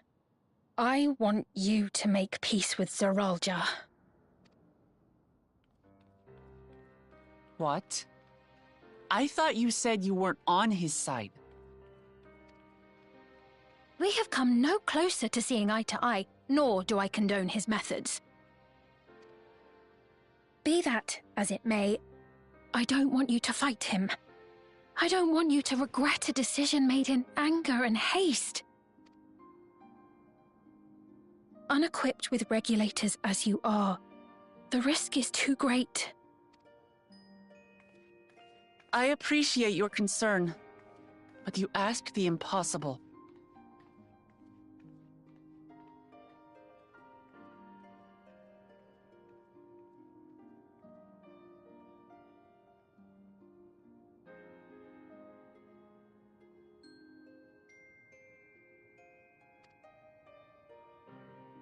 Zeralja murdered our father. His minions slaughtered our countrymen. He will never renounce his war. As vow of resolve, it falls to me to stop him. I know you love your people too, and so you must understand how I feel. Why I cannot, will not back down.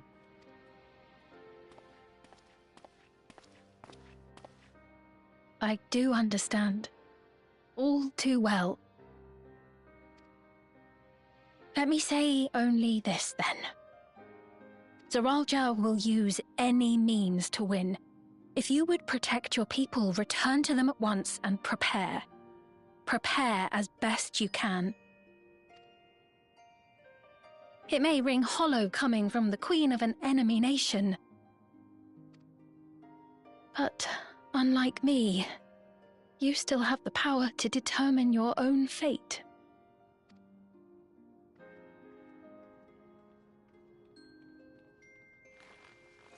You really are a curious one. Look, you needn't worry for us. We have dependable comrades holding the fort in Tulihyolal. They'll keep everyone safe, so we can devote our attention to affairs here. Please.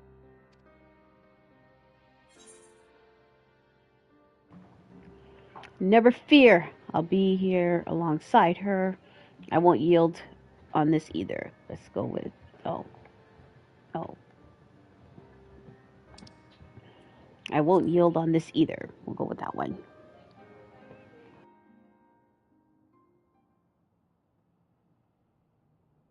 So you have comrades on whom you can rely. I envy you.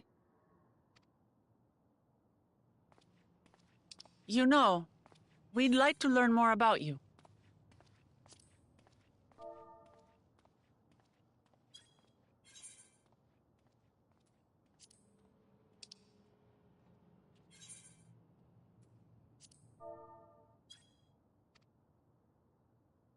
About me? To be frank, we're still not sure whether or not you're trustworthy. So, if you have a moment, would you show us around the district? That way, we can get to know you better. You're asking me, the Queen, to show you around?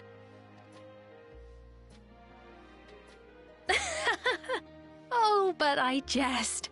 I'm flattered that you've taken an interest in me. Very well. I shall be your guide. You're my guests, after all, and teaching you about my realm would be a pleasure in and of itself. If you like, I can introduce you to my citizens, too. I consider them family, as you do yours. By all means, we're in your capable hands. That you are. This will be an enjoyable and enlightening tour, I promise.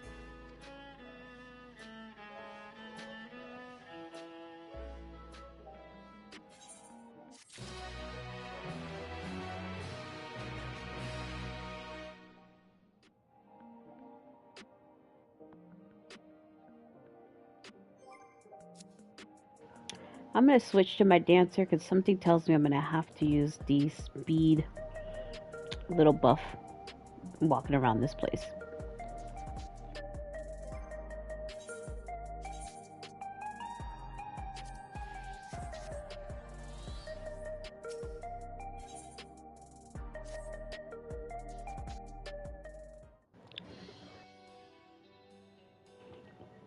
Let's begin, shall we? I must say I'm really grateful. This place is so vast and confusing, I didn't even know where to begin.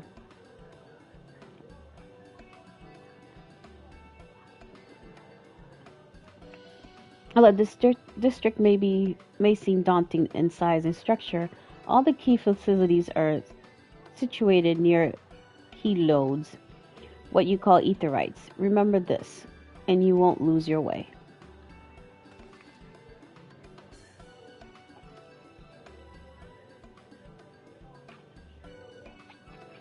Now then, seeing as it is right here, I will show you the Nexus Arcade first.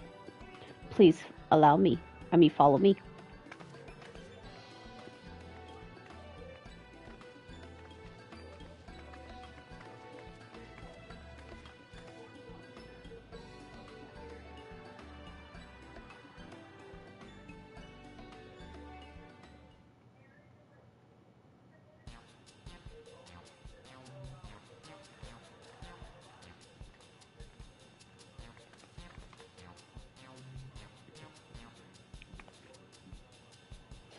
This complex is home of all manner of shops, from food and daily necessities to technological conveniences. You can find most anything here. Everkeep's interior is vast, so as you observe, this arcade makes it possible for people to acquire what they need in one centralized location. Amazing. How do you get to the upper levels? I don't see stairs. You do see those glowing patterns on yonder? That is an automatic conveyor.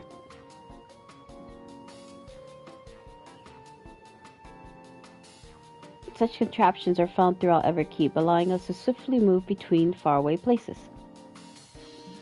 And that will spare us some walking. Are they also made from that strange metal what's it? Yes, the conveyors are powered by electrolyte.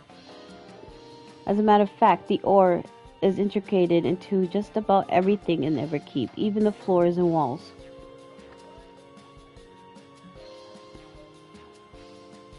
By etching arcane circuits upon it, Electrolobe can be used to convey lightning energy to those of other elements. And in doing so, we can achieve various effects. For instance, a conversion to wind produces flotation, which is required for the pulsation of our flying vehicles. A conversion to fire, meanwhile, produces light and heat, and it is employed in devices such as street lamps and heaters. There are even self-heating cups that keep your drink warm.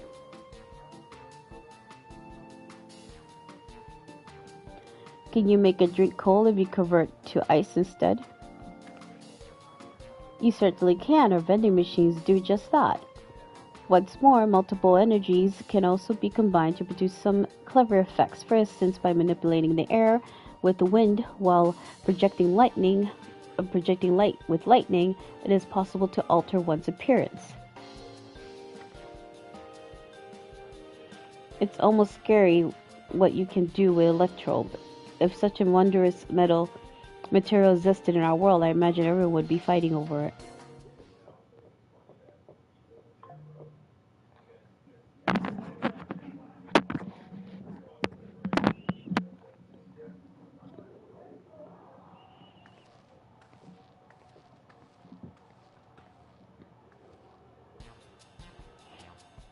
This shop over here, what does it sell?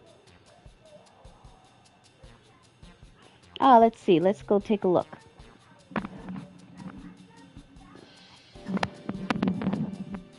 I dare say you will find it interesting.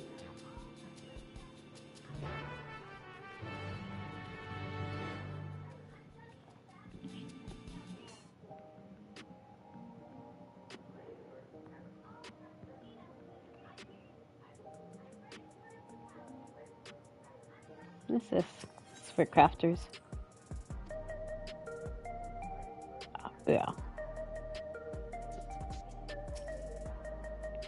This shop sells food. Those are items on the counter. That's food? I can imagine what they taste like. I thought you might be surprised. Your countrymen were too in the beginning. Come, you must sample something. Choose one and I will purchase it. Welcome, friends. How lucky are you to have Her Majesty to treat you? The 5 items on display are our most popular. I recommend one of them if it is your first time.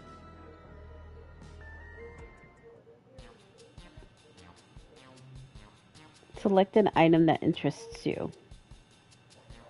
A slab of pink hexagons. A liquid-filled pouch. Guessing that's juice. A long rectangular bar, candy bar. What the hell? Huh. It's probably got cookies in a tin, popcorn in a bag, candy bar, a juice. What the hell, these grapes or candies? Let me pick this one. The synthetic fruit palettes. They are a best approximation of the taste and texture of grape. I've never tried the real fruit, so I can't say how faithful they are, but there's no denying their popularity. Oh no, they're fake grapes. Okay, it's all synthetic food. This one. Keen on the particular meal bar, are you? It's all the it's like a protein bar. It's all the nutrients your body needs packed in a single food stuff. The flavor is formulated to never taste dull, and one bar will satisfy you for a whole day. Many folks prefer this to taking multiple meals. No. Let's do the 10. This here is a cultivated steak. It's not quite the same as the real thing they produce in the outskirts, but it's a slight more affordable. Its particular product is known as the Gold Label, and it's delicious hybrid of beef and chicken grown on the plant on the 4th level. Well, that sounds nasty. Chicken and steak. Yes, the salad paste. Oh, that's gross. This is designed for those who are concerned about their figure With its blend of 9 varieties of vegetables, it'll help your efforts to slim down. Fashion models swear by it, and youth can't get enough of the stuff either. No. This last one here. The Vivifying Tonic. I take it if you're thirsty. The flavor is a blind blend of sweet and salty, and it stays fresh for over 10 years thanks to its special container. Yeah, I'll get this one.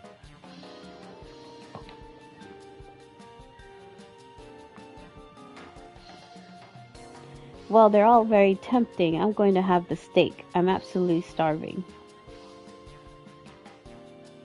Thank you for your custom. This being Her Majesty's treat, it's bound to taste all the better.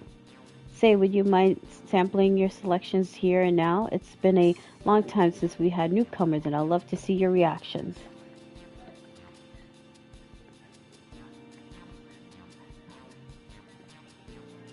Oh, they like seeing reaction videos. This is a great chance to learn about Exterior culture, Yusodika. Let's dig in.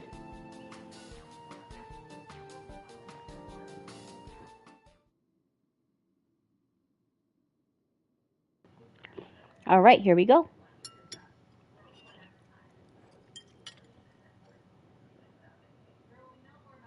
Following Lamott's lead, you sample your selection.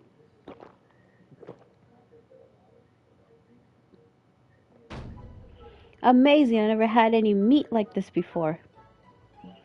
It's tender like chicken, but flavorsome like runnock, and the spices give it just the right amount of kick. I could eat this every day.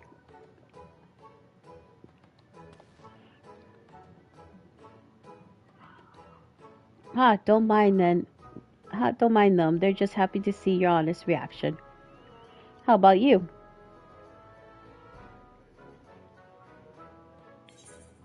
It was fantastic. It was pretty good. It's interesting. I'm gonna say it's interesting.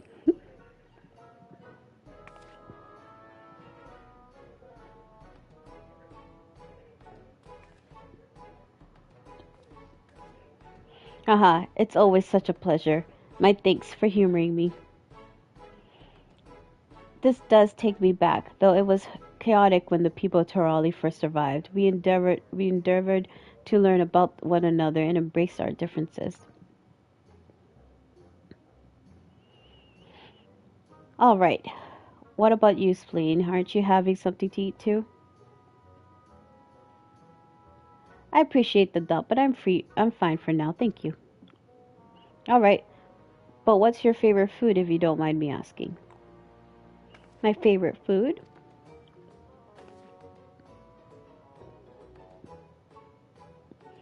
Why do you wish to know this?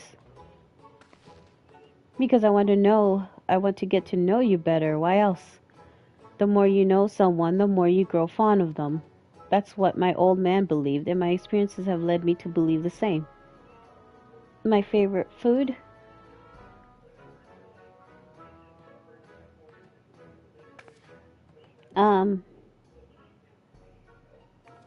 Is it such a difficult question? I'm sorry, it's just when I think of those who labor to bring us food, I find I can't settle on one thing. I thought I was indecisive, but you're something else. Indecisive, perhaps I am, but you didn't need to laugh about it.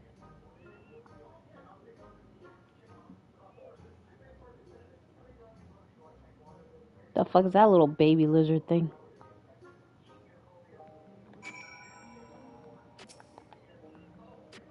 I don't know about you, but I'm satisfied. Let's keep moving. Well, very well. Next, I was thinking of showing you the residential sector, but it's apart, so I can tend to personal matters. It's a visitation to a precise, and I believe it will be educational for you as well. Would you two mind accompanying me? Not at all. Wonderful. Let me know when you have seen enough here, and we'll make our way.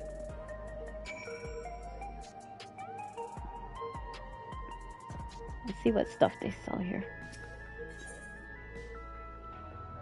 Oh, what's this?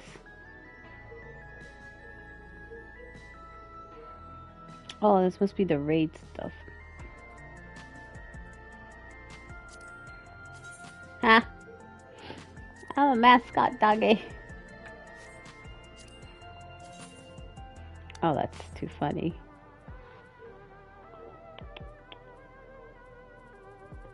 Yeah, this must be all raid stuff. Let's see here.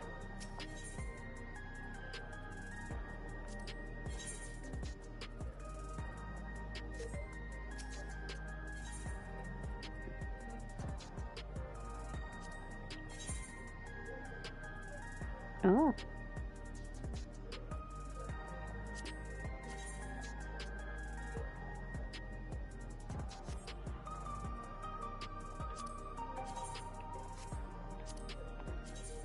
These could be crafted, but I just want to look at them.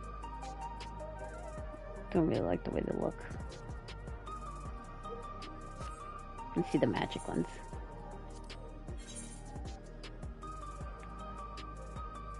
No. They're ugly. Okay.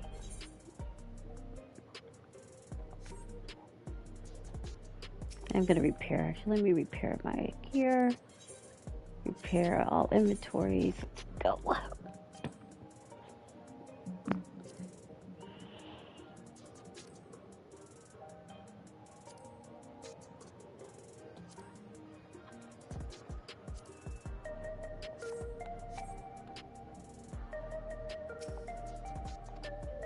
I haven't done any fates here. Token is changed. Oh, don't have any coast tokens. Speaking of tokens. Okay, I'm good. Hey, look at the car.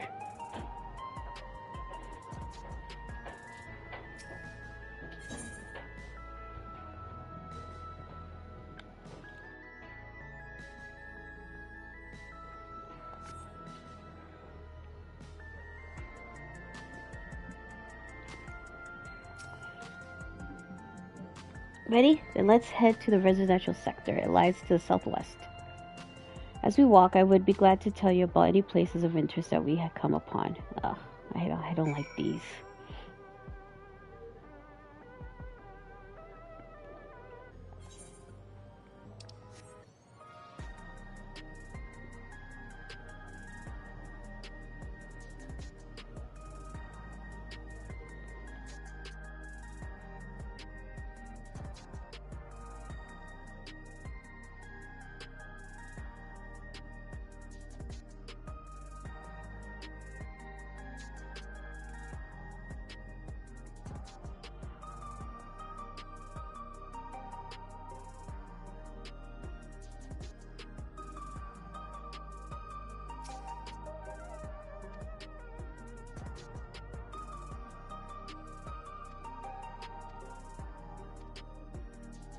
I'm not gonna read these because I just want to go through this quick.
Hello, Isolda, whatever name. Your Majesty, you came. I have friends with me today. Is that all right? Of course, friends of the Queen are friends of ours. Please make yourselves at home.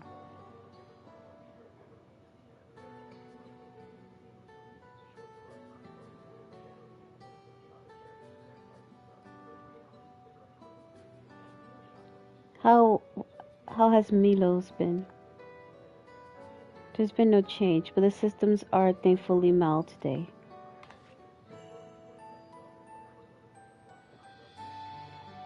Hello, Miles. Have you missed me? Milos.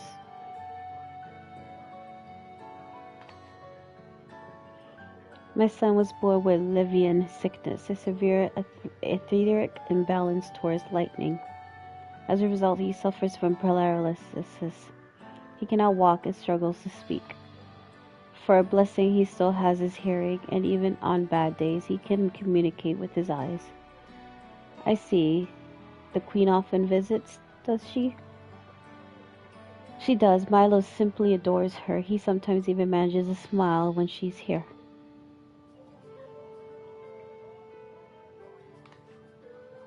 What of yourself? How are you holding up?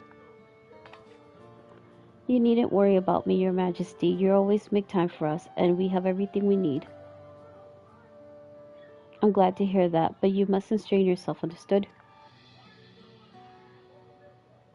Is there nothing you can do for him? Perhaps a treatment with souls or...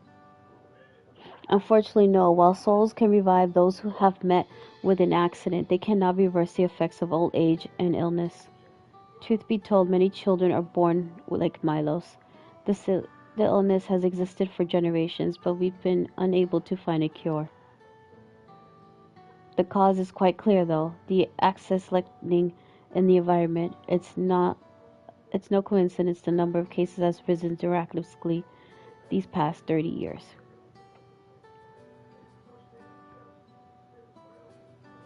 It's all my fault. What was that? I'm sorry, but I must be going. I promise to make a proper visit next time, with treats to share. There's no need to apologize, Your Majesty. If it weren't for you, Milos and I wouldn't still be here.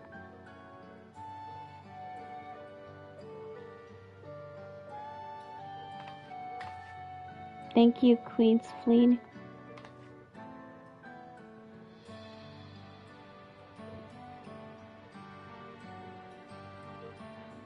It's my pleasure, Milos. I'll be back soon, so be good boy for your mother and for me.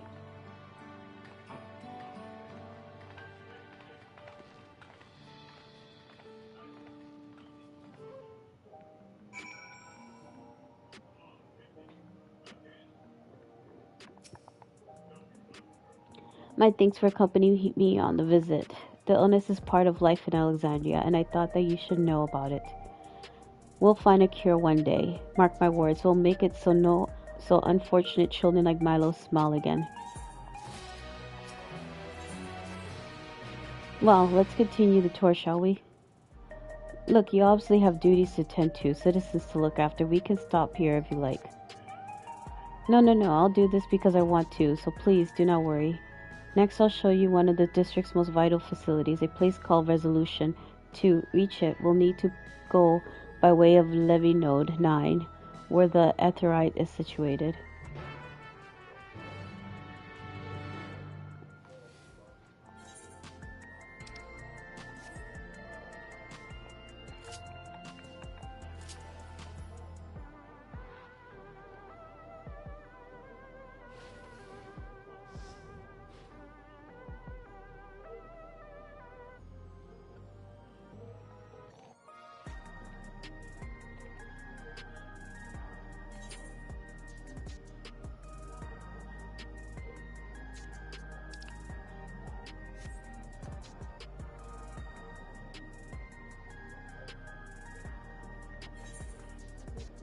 I could just teleport there. Do I have this one? I don't think I have.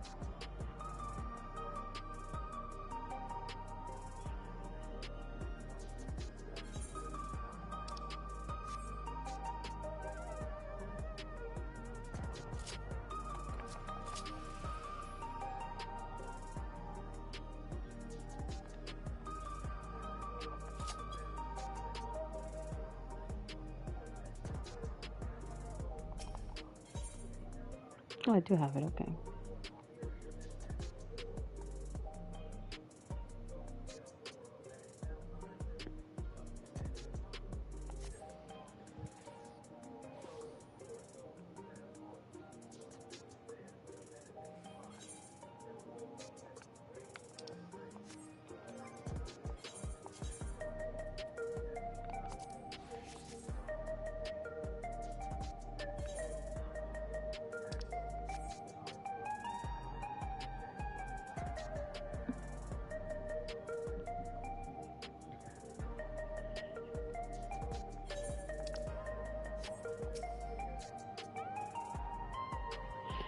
The conveyor ahead.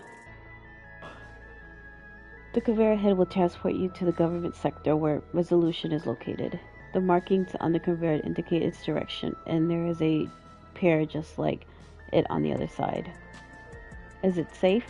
Extremely. There is no need to be afraid. Who said I was afraid? Come on, Yusonika.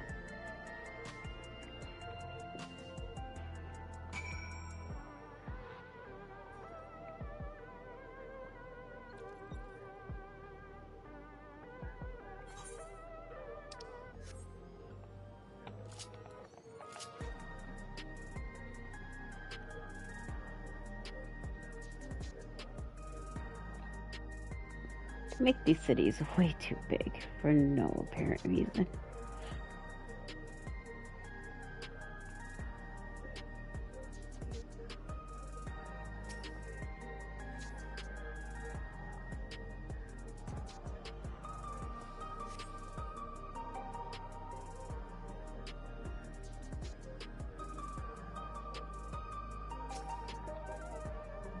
And here we are, resolution, the operation heart of situation 9.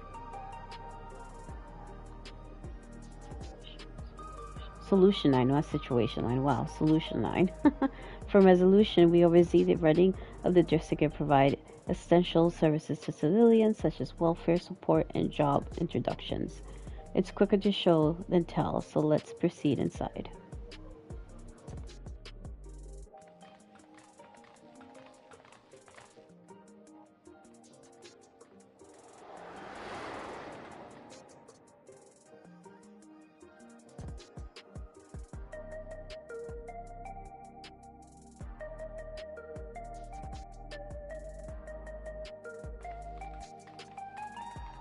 Strange contraptions everywhere you look. What's that?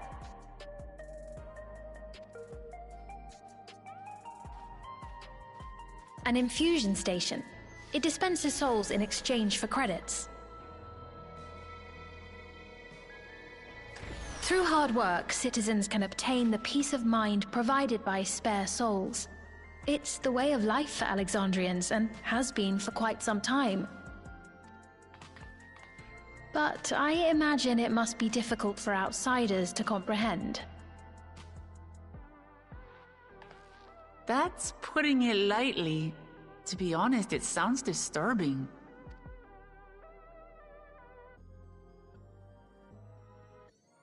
Still, I won't dismiss it out of hand. Practices like these don't arise from nothing. There's a reason why your culture is the way it is, and I'd like to understand. Won't you tell us some of your realm's history?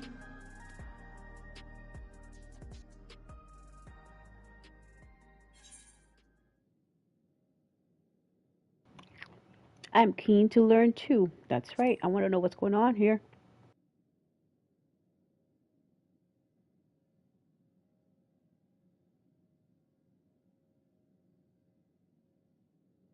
Very well. Be warned, though, that it may take a while.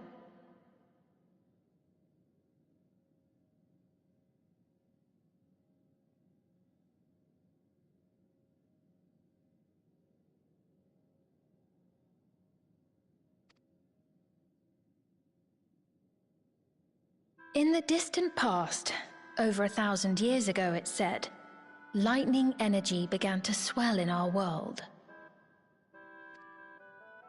According to ancient records that date back around 8 centuries, the rainy season spanned a quarter of the year, during which time severe thunderstorms ravaged the land. 4 centuries later, this season had lengthened to nearly half the year. The trend continued, with our ancestors spending longer and longer languishing beneath storm clouds. Crops failed and livestock starved.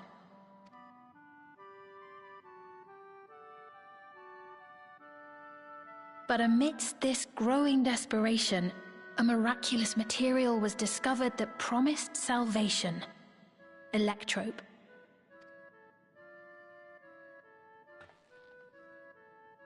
The stuff that's used everywhere here.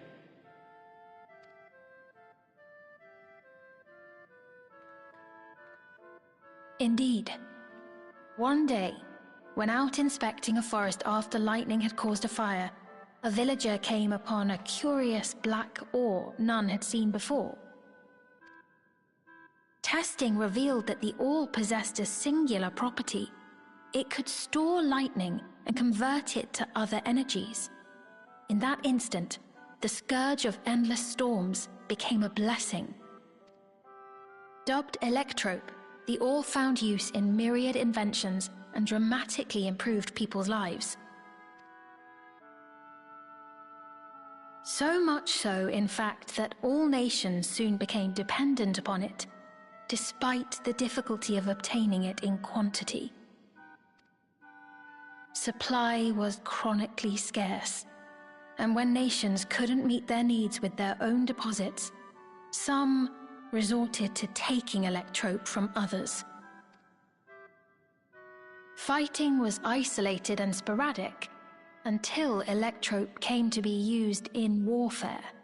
First in the weaponry of invaders, then in the countermeasures of defenders, and then in every aspect of combat where an advantage might be had.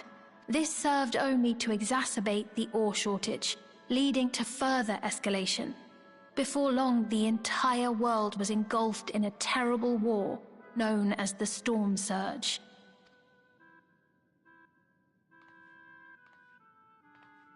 As the war came to a head, Alexandria's neighbor Lindblum committed its stores of electrope to the production of a weapon of mass destruction. They deployed it on the front lines and triggered a calamity of frightful magnitude. Not even their own scientists had anticipated the force of the lightning that was unleashed. The energy inundated the entire continent, laying it to waste. So that's how your world came to be this way.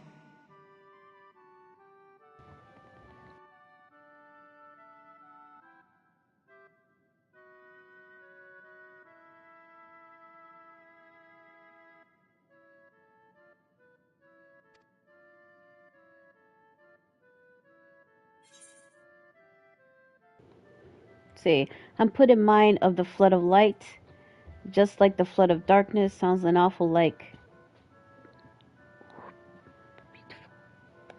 Sounds an awful like a lot like the Emerald Calamity. Actually, sounds like the Emerald Calamity because we went into war. You truly know a great many things that I don't. I should like to learn about you too sometime.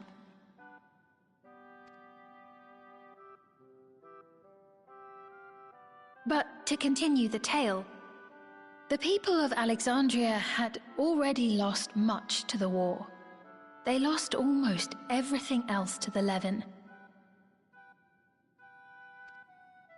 Those who survived bore deep scars, tormented by the memory of loved ones taken too soon. Though they yet lived, the cruel spectre of death was with them always.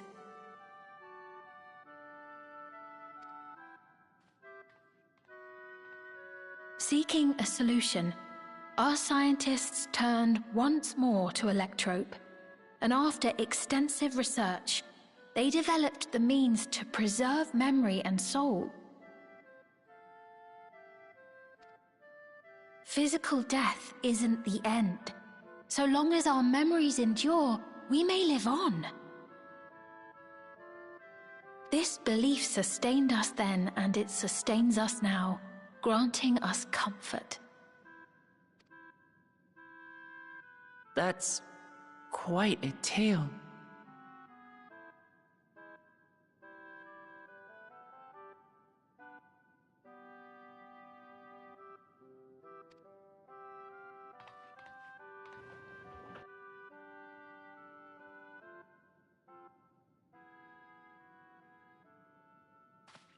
Your Majesty, help me! I beg you, help me!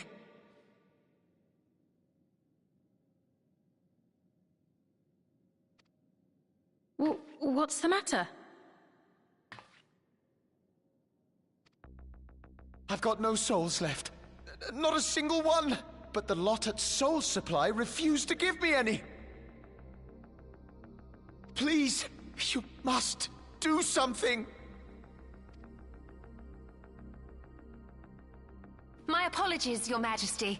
This man, he does no work. Instead, he drinks his days away on Trueview. She's like, he a drunk. He has only himself to blame if he has no credits for souls.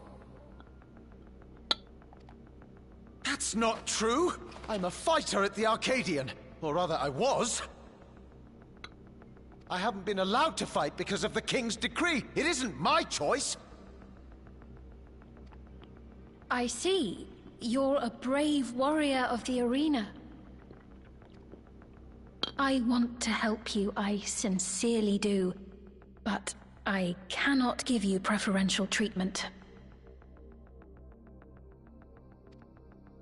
Then open up the Arcadian again, so I can fight! I'm sorry, but that's not my decision to make. The king requires feral souls for war. He doesn't wish for them to be expended on amusements. You're useless! A queen in naught but name!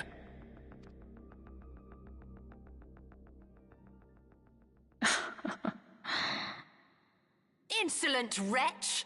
How dare you take that tone with Her Majesty? It's quite all right. Such things don't bother me, nor do I think ill of this man.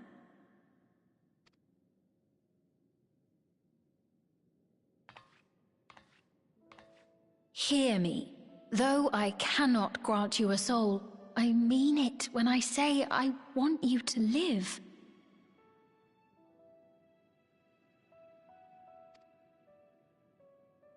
I love all of you equally, dearly. You are as family to me, and it pains me to see you deny yourself hope. I want you to find a happiness all your own, even if you must grow it from the smallest seed of joy. Out there, somewhere, is a reason for you to smile again. We all need to vent our frustrations from time to time. I will always be willing to lend an ear.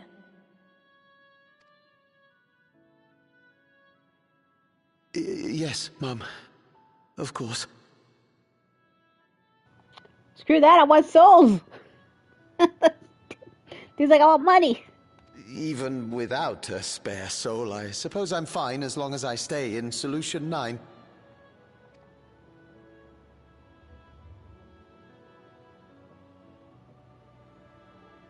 I apologize for my rudeness. Good day to you.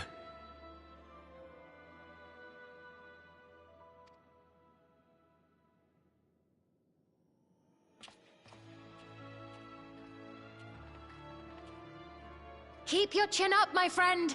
And when you feel better, I'm sure you'll find another way to apply your talents.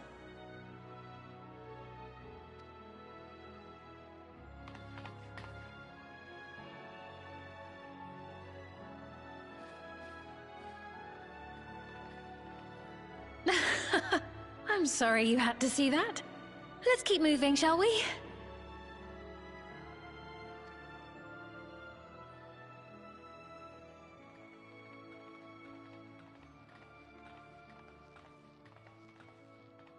Right, I believe we've visited all the main facilities. With that, I declare our tour concluded. That man from before, does that sort of thing happen often? Somewhat. It's unavoidable. Hardships are a fact of life. Our soul management system has sustained our realm for generations, but it isn't without flaws. For one, people have become accustomed to having spare souls. Without them, they feel vulnerable and anxious. Some claim it may also have contributed to a decline in births.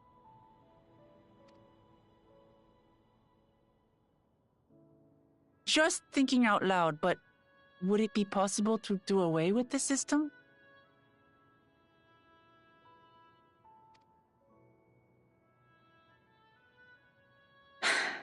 No.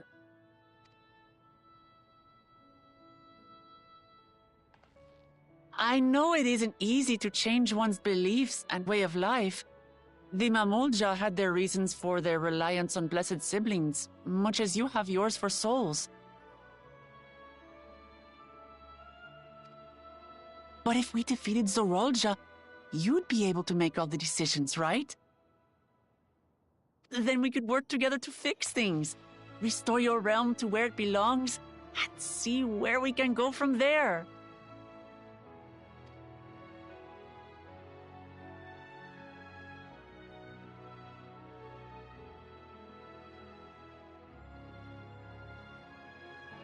Listen to me. There's something that I need to tell you.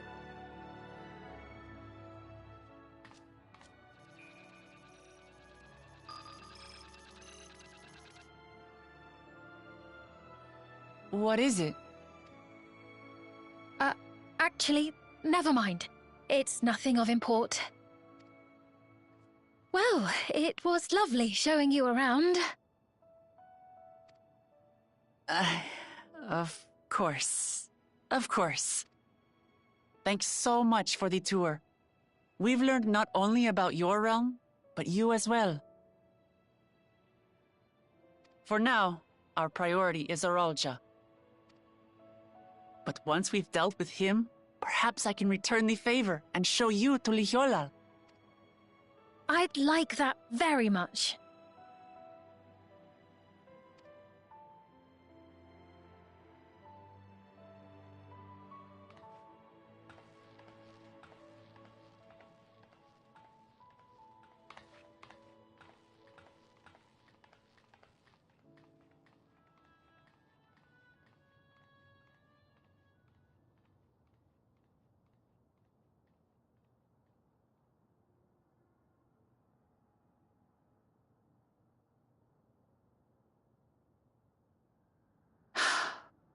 It seems I've no choice but to continue down this path.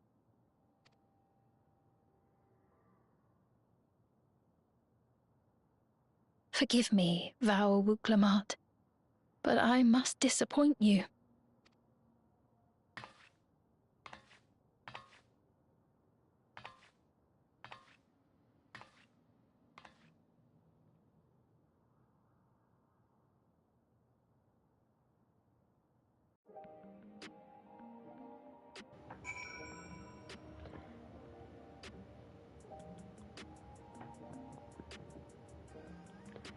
I shall be right back. It is time for me to feed the little fur babies.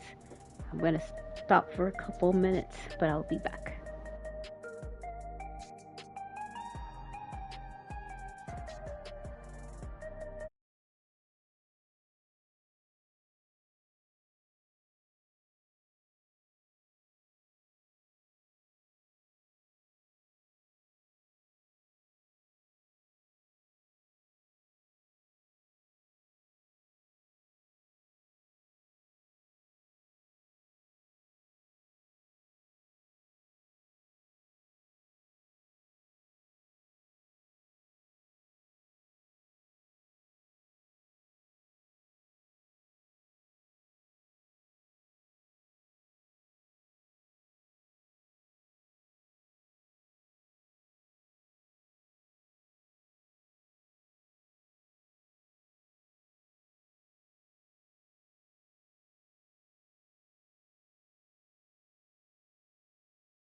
I am back, and I'm actually going to wrap up this quest here so I can start getting ready to do some treasure hunts with my guildies. So let's go ahead and wrap this up and call it a day for today. Sorry, getting a little comfortable again.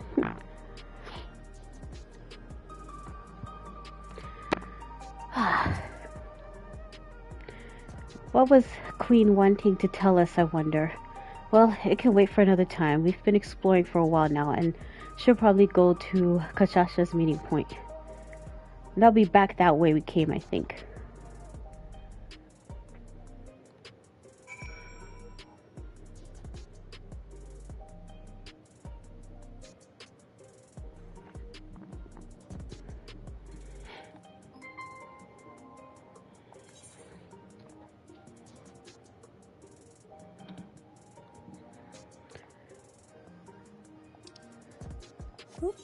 Oh.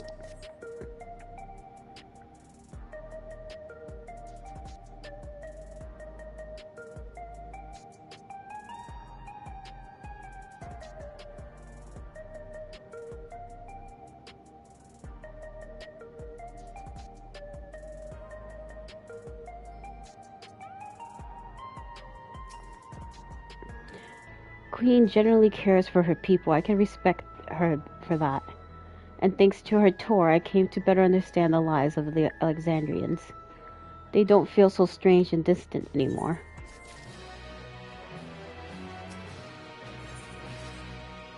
So we're supposed to go to the place called True Vale in the eastern sector. Just Kavir ought to make us there. You know, once we get used to it, they're actually kind of fun. Come on. Let me just get her over there. And get that ether point. There should be one. Yeah.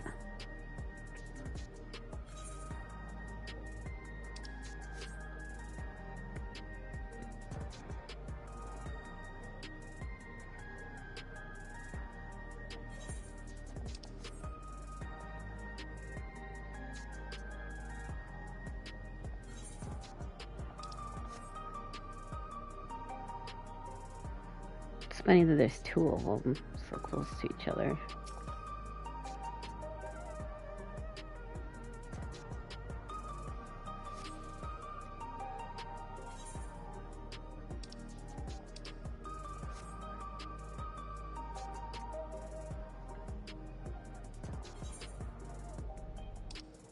Oh, it's like three of them here. Okay.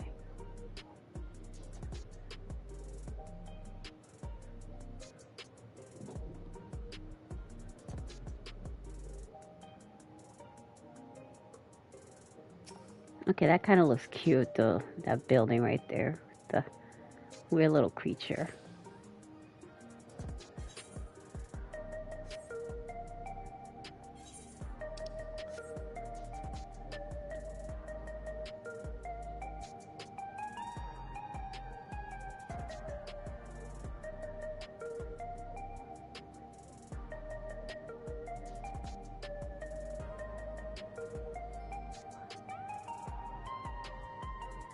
I'm guessing some of this stuff must be like new housing items that they added too. Let's check that out.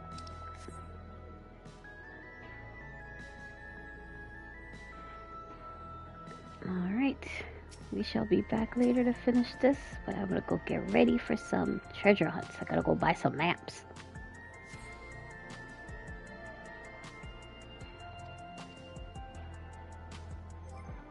So let's teleport to our guildie hall.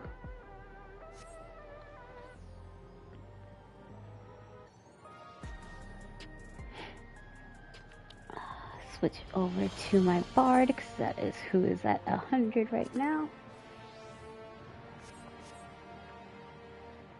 Alright, well thank you so much for joining me all. I will be back. I'm going to try to stream some tomorrow and Monday for a bit, since it is the long weekend, but for now I am going to go enjoy myself and do some treasure hunts with the guildies. Goodbye all.